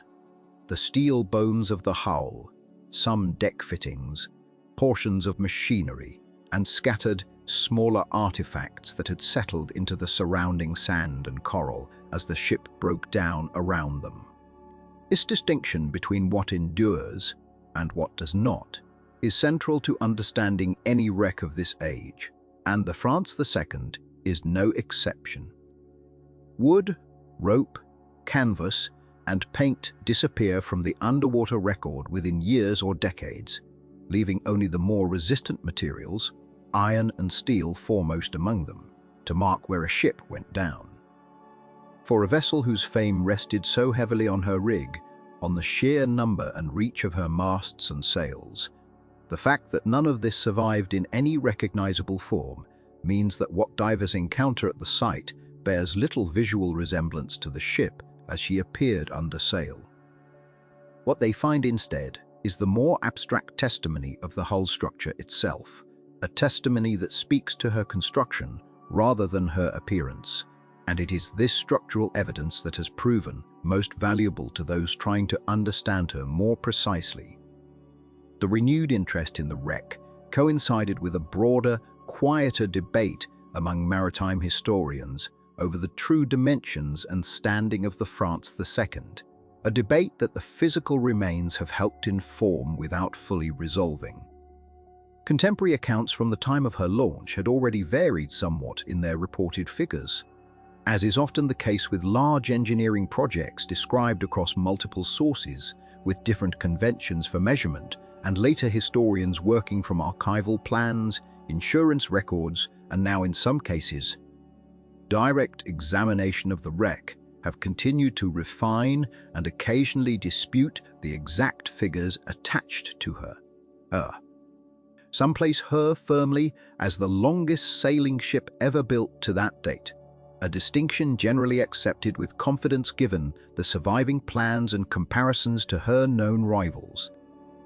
Others note that questions remain over precisely how her rig should be classified, whether by mast count, sail area, or overall rigging configuration, when compared against other giants of the era built along different lines. These are not questions the wreck itself can fully settle, since the rig that would have offered the clearest comparative evidence is exactly what the sea has taken. What the hull remains do offer is confirmation of her scale in the dimensions that matter most concretely, the length and breadth of the steel structure itself, measurements that later surveys have been able to check against the original shipyard plans with a degree of confidence not always available for older wooden wrecks, where the ship itself has usually disappeared far more completely. Among those who contributed most directly to this later understanding were regional historians and maritime researchers working in and around New Caledonia, whose patient documentation of the site helped bring the wreck back into wider historical conversation. Their work, conducted without the resources or publicity of larger international expeditions, nonetheless did the essential task of recording what remained before further decades of reef growth and storm damage could obscure it further. Their accounts, calm and methodical in the way such records tend to be, note the wreck's position, its general condition, and the identification of certain features, portions of the bow structure, sections of deck plating, remnants of fittings, that could be matched with some confidence to features described in the ship's original construction records. It is through this kind of quiet, unglamorous cross-referencing, plans against wreckage, archival description against physical remains, that historians have been able to speak with reasonable confidence about what the France II actually was, even as some particulars remain open to interpretation. The wreck site also offers a kind of testimony about her final hours that no written account could fully supply. The pattern of the hull's breakup, the way sections separated and settled, and the position of the wreckage relative to the reef itself all speak to the manner of her loss. A grounding under weight and momentum rather than a foundering in open water, a ship driven onto rock and held there while the sea, over time, did the slow work of taking her apart. This is consistent with what little written record survives of the wreck's circumstances. But the physical site adds a dimension of certainty that documents alone could not provide, confirming through the silent evidence of broken steel what witnesses could only describe from what they saw at the surface. Done in the hours before, whatever remained of the crew and cargo were accounted for, and the ship herself was left to the reef. There is something fitting, if unplanned, in the fact that it took this combination, local memory, diving curiosity, and eventually the more disciplined attention of maritime archaeology to bring the France II back into a kind of historical visibility after so many years of near-total obscurity. She was not rediscovered in a single dramatic expedition captured for a wide audience, the way some famous wrecks have been. She was recovered slowly through the accumulated attention of people who found her worth the trouble of remembering. One dive, one survey, one comparison of steel against archival drawing at a time, until the outline of what she had been and what she had become could be spoken of again with something closer to the confidence her builders would once have expected as her due. What emerges from that patient work of comparison and confirmation is not simply a set of measurements, though the measurements matter, and not simply a wreck site catalogued and photographed, though that cataloguing matters too. What emerges, finally, is a place in history that can be stated plainly, without the exaggeration that so often clings to claims of superlative size. France II was the largest sailing ship ever built for commercial service. A 5-masted steel bark whose hull and rig represented the outer edge of what sail could be made to do in an age that no longer needed it to do very much at all. That plain statement carries within it a great deal of the ship's true significance, because it locates her not as a curiosity or a folly, but as a culmination, the last and largest expression of a way of moving cargo across oceans that had been developing for as long as ships had crossed open water under wind alone. She stood at the end of a line that reached back through the tea clippers and the grain ships and the East Indiamen, and further still, through centuries of shipwrights, working by inherited instinct and hard-won calculation to make hulls that could carry more, sail faster, survive worse weather, and return a profit to the men who financed them. France II was that inheritance pushed to its furthest point, the accumulated knowledge of an entire tradition poured into one hull of a size that tradition had never before attempted.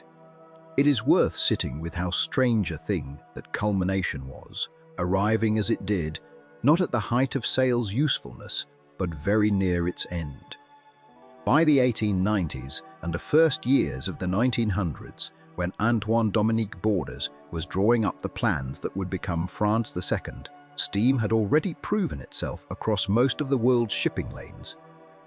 Steamships ran to schedules that sail could never match, unconstrained by calm or headwind, able to load and unload in ports where sailing ships might wait days for a favorable breeze to carry them out past the harbor mouth. The economics of cargo transport were shifting decisively toward the vessel that could promise a delivery date rather than an estimate shaped by weather. And yet it was precisely in this narrowing window, precisely as the case for sail was becoming harder to make with each passing year, that a shipping company chose to build not a modest sailing vessel to eke out a little more service from an aging fleet, but the largest sailing ship the world had ever seen.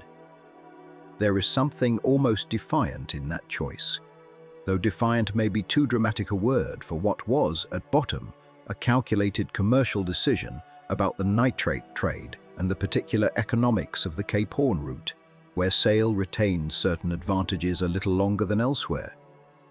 But calculation alone does not fully explain a ship of that scale. Somewhere in the decision to build her, ambition of a less purely commercial kind must have played its part. The human drive to build the largest version of a thing simply because it had not yet been built. Because the technology and the timber and the steel and the accumulated skill of a shipbuilding nation, for the first time possible, that ambition is not unique to shipbuilding, of course. It appears wherever human beings have pushed a technology to its outer limit, just as a newer technology begins to make the older one obsolete, as though the approaching end of an era calls forth one final extravagant demonstration. The last great sailing warships were built, even as ironclads proved their superiority in battle. The largest steam locomotives were designed even as diesel and electric traction were beginning to replace steam on the world's railways. There is a recurring pattern in the history of technology in which a form nearing its twilight produces its most impressive specimens, as if the accumulated knowledge of generations insists on one final, undeniable statement before it is set aside. France II belongs unmistakably to that pattern. She was not built in ignorance of steam's advance. Her owners knew precisely what they were competing against, and knew that the window in which a sailing ship could still be commercially justified was closing.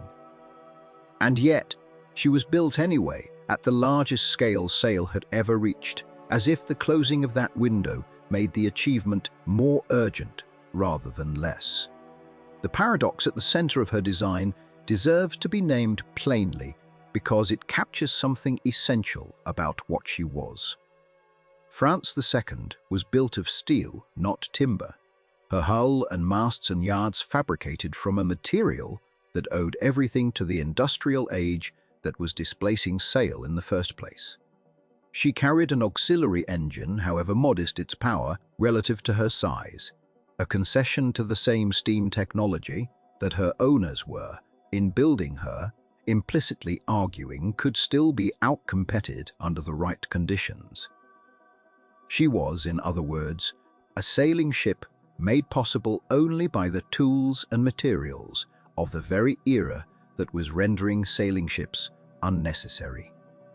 Iron and steel construction had allowed hulls to grow far larger than timber ever could, since wood has limits of length and strength that no amount of skilled joinery can fully overcome, while riveted steel plates and steel-framed masts could be built to dimensions that would have made a wooden ship groan and flex until it broke apart under its own working.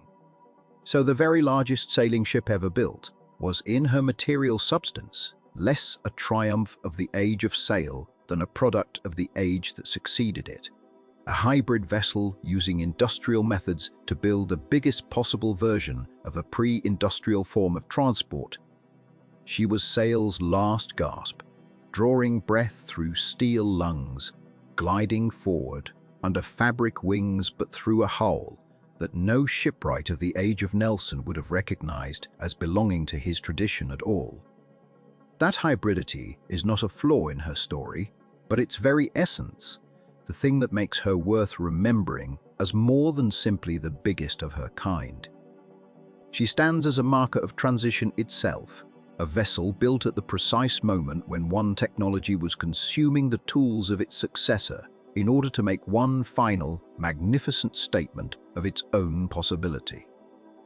Her scale, in this light, mirrors the larger story of sail's displacement by steam more exactly than a smaller, more modest ship ever could.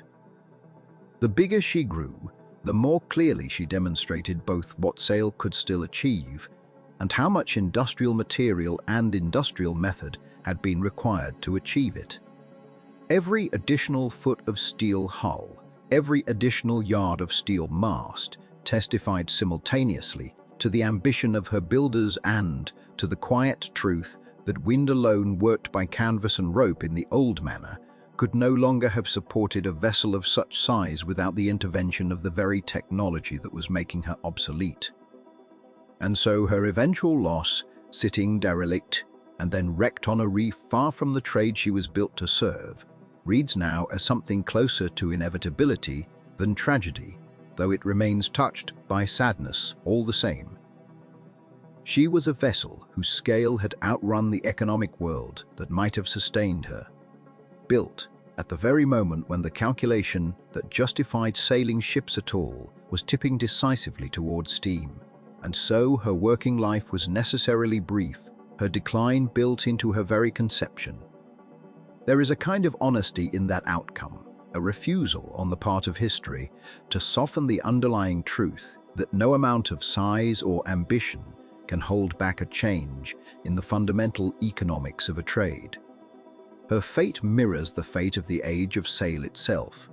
Not a single dramatic ending, but a slow attrition, ships laid up, sold, converted, wrecked or simply forgotten, one after another, until the tall masts that had once crowded the world's great harbors became a rarity. France II, in her size and in her end, distilled that entire slow attrition into the story of one ship, built biggest just as the reasons for building at all were disappearing and lost not in some final blaze of maritime combat, but in the ordinary, almost mundane manner done remarked by the wider world that had already moved on to other things. And so the water returns, as it always does, to where the story began to end. Off the coast of New Caledonia, beyond the reach of easy sight, the lagoon still moves in its slow tidal breathing, indifferent to what it covers. There is no marker on the surface, no buoy, no line of white foam to betray the shape beneath. There is only the pale green shallows giving way to darker blue, and beneath that, resting at a depth a diver can reach in a single unhurried descent, the long, broken spine of what was once the largest sailing ship the world had ever built. The waves pass over her still, the same waves, or waves enough like them, that have passed over her every day since the year she came to rest there, and they carry no memory of the vessel they cover, though the vessel remembers nothing either. It is left to us, on the dry land of history, to hold what the water will not. To stand at the wreck site now, if one could stand upon water, would be to look down into a scene of quiet transformation. The steel that once rose in walls higher than a cathedral nave has softened at its edges, grown gentle with rust, and rounded by decades of gentle abrasion. Coral has taken to the surviving frames, as coral takes to anything that holds still long enough, building its small calcified cities over the ribs of the giant, turning iron into reef, turning a ship into a garden. Fish move through the spaces where sailors once moved, drifting between what were once cargo holds and passageways, unaware that they swim through the ghost of ambition. It is, in its way, a peaceful place. The violence of her end, if violence is even the word for a grounding, so quiet, so without drama, has long since been absorbed into the ordinary business of the reef continuing to be a reef, the lagoon continuing to be a lagoon, the ship continuing, in her diminished and altered way to exist. It is worth returning one final time to the whole of her journey, gently, without hurrying toward any conclusion she did not earn in life. She began, not on the water, but in the mind of men who believed that bigger was still possible, still worth the risk, even as the world around them was quietly deciding otherwise. She began in the counting houses and the shipping offices, in the calculations of nitrate profits and freight rates, in the stubborn conviction that a sailing ship, if only built, large enough, efficient enough, modern enough in her rigging and her steel, could still out-earn the coal-fired ships that were already crowding her from the routes she meant to sail. She began in the felling not of forests, for her body was steel and not timber, but in the rolling of plate and the forging of frames, in yards that had to be reconsidered, and in some cases rebuilt, merely to accommodate a hull that exceeded what anyone had thought to prepare for. She began in Bordeaux on a stretch of the Garonne that had launched many ships before her, but never one so vast, never one that so tested the width of the river and the patience of the men who built her. She rose slowly, as all great ships rise, first as a skeleton of steel ribs standing in the yard like the frame of some cathedral not yet given its walls, and then, plate by plate, as a hull, until she stood complete above the waterline before she had ever touched water at all. A wall of riveted steel, taller than most of the buildings in the town that had made her. Her launch was itself an event that strained the very geography that hosted it, the river narrow for a ship her size, the currents uncertain. The crowds gathered to see whether she would take to the water at all, or founder in the attempt.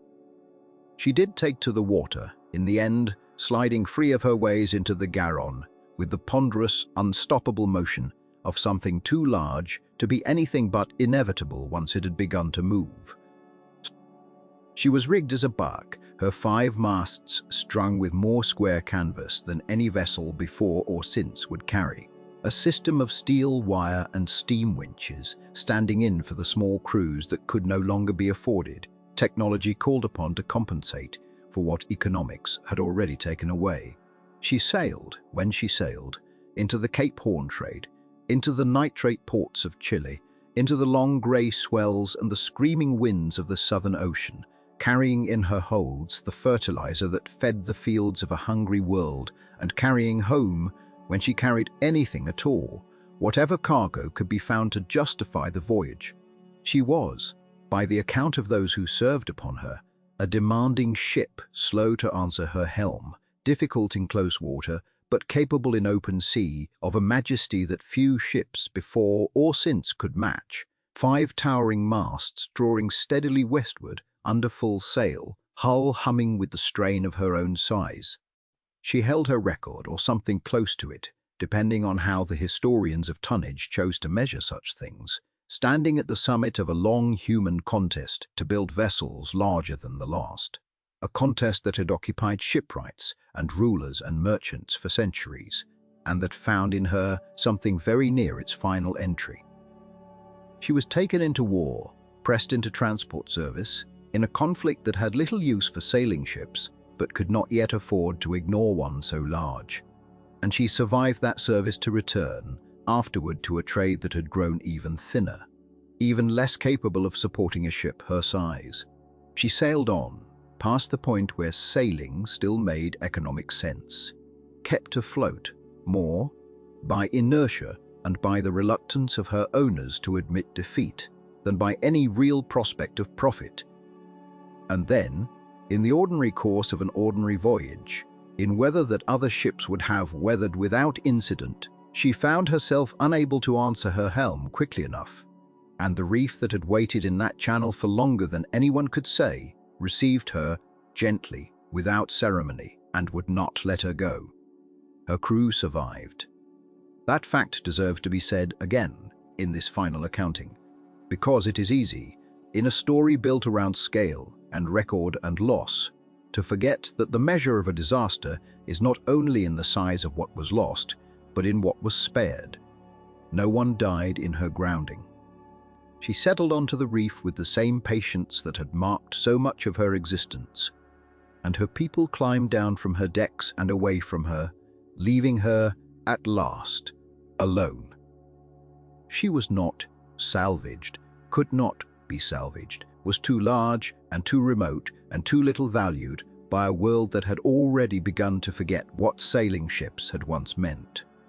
She was left where she lay, and the sea began, slowly, the long work of reclaiming her, breaking down what steel and rivets could not forever resist, growing coral over what pride had built. She passed from a vessel into a wreck, and from a wreck into a dive site, and from a dive site into a subject of quiet historical curiosity, visited now by divers who come to see, in the reef-grown steel beneath them, the outline of the largest sailing ship the world has ever built.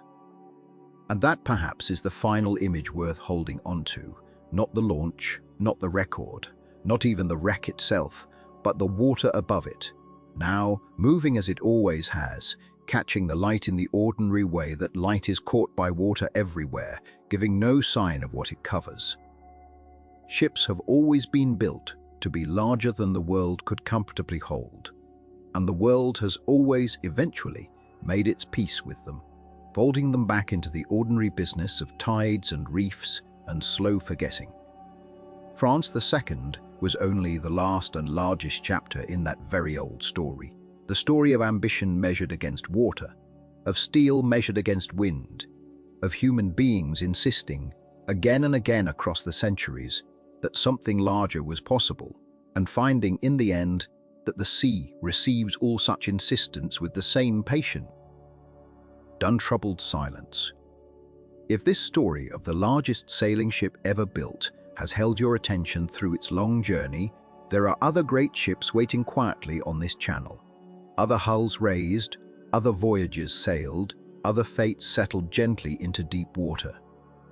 You are welcome, whenever you wish, to come and find them.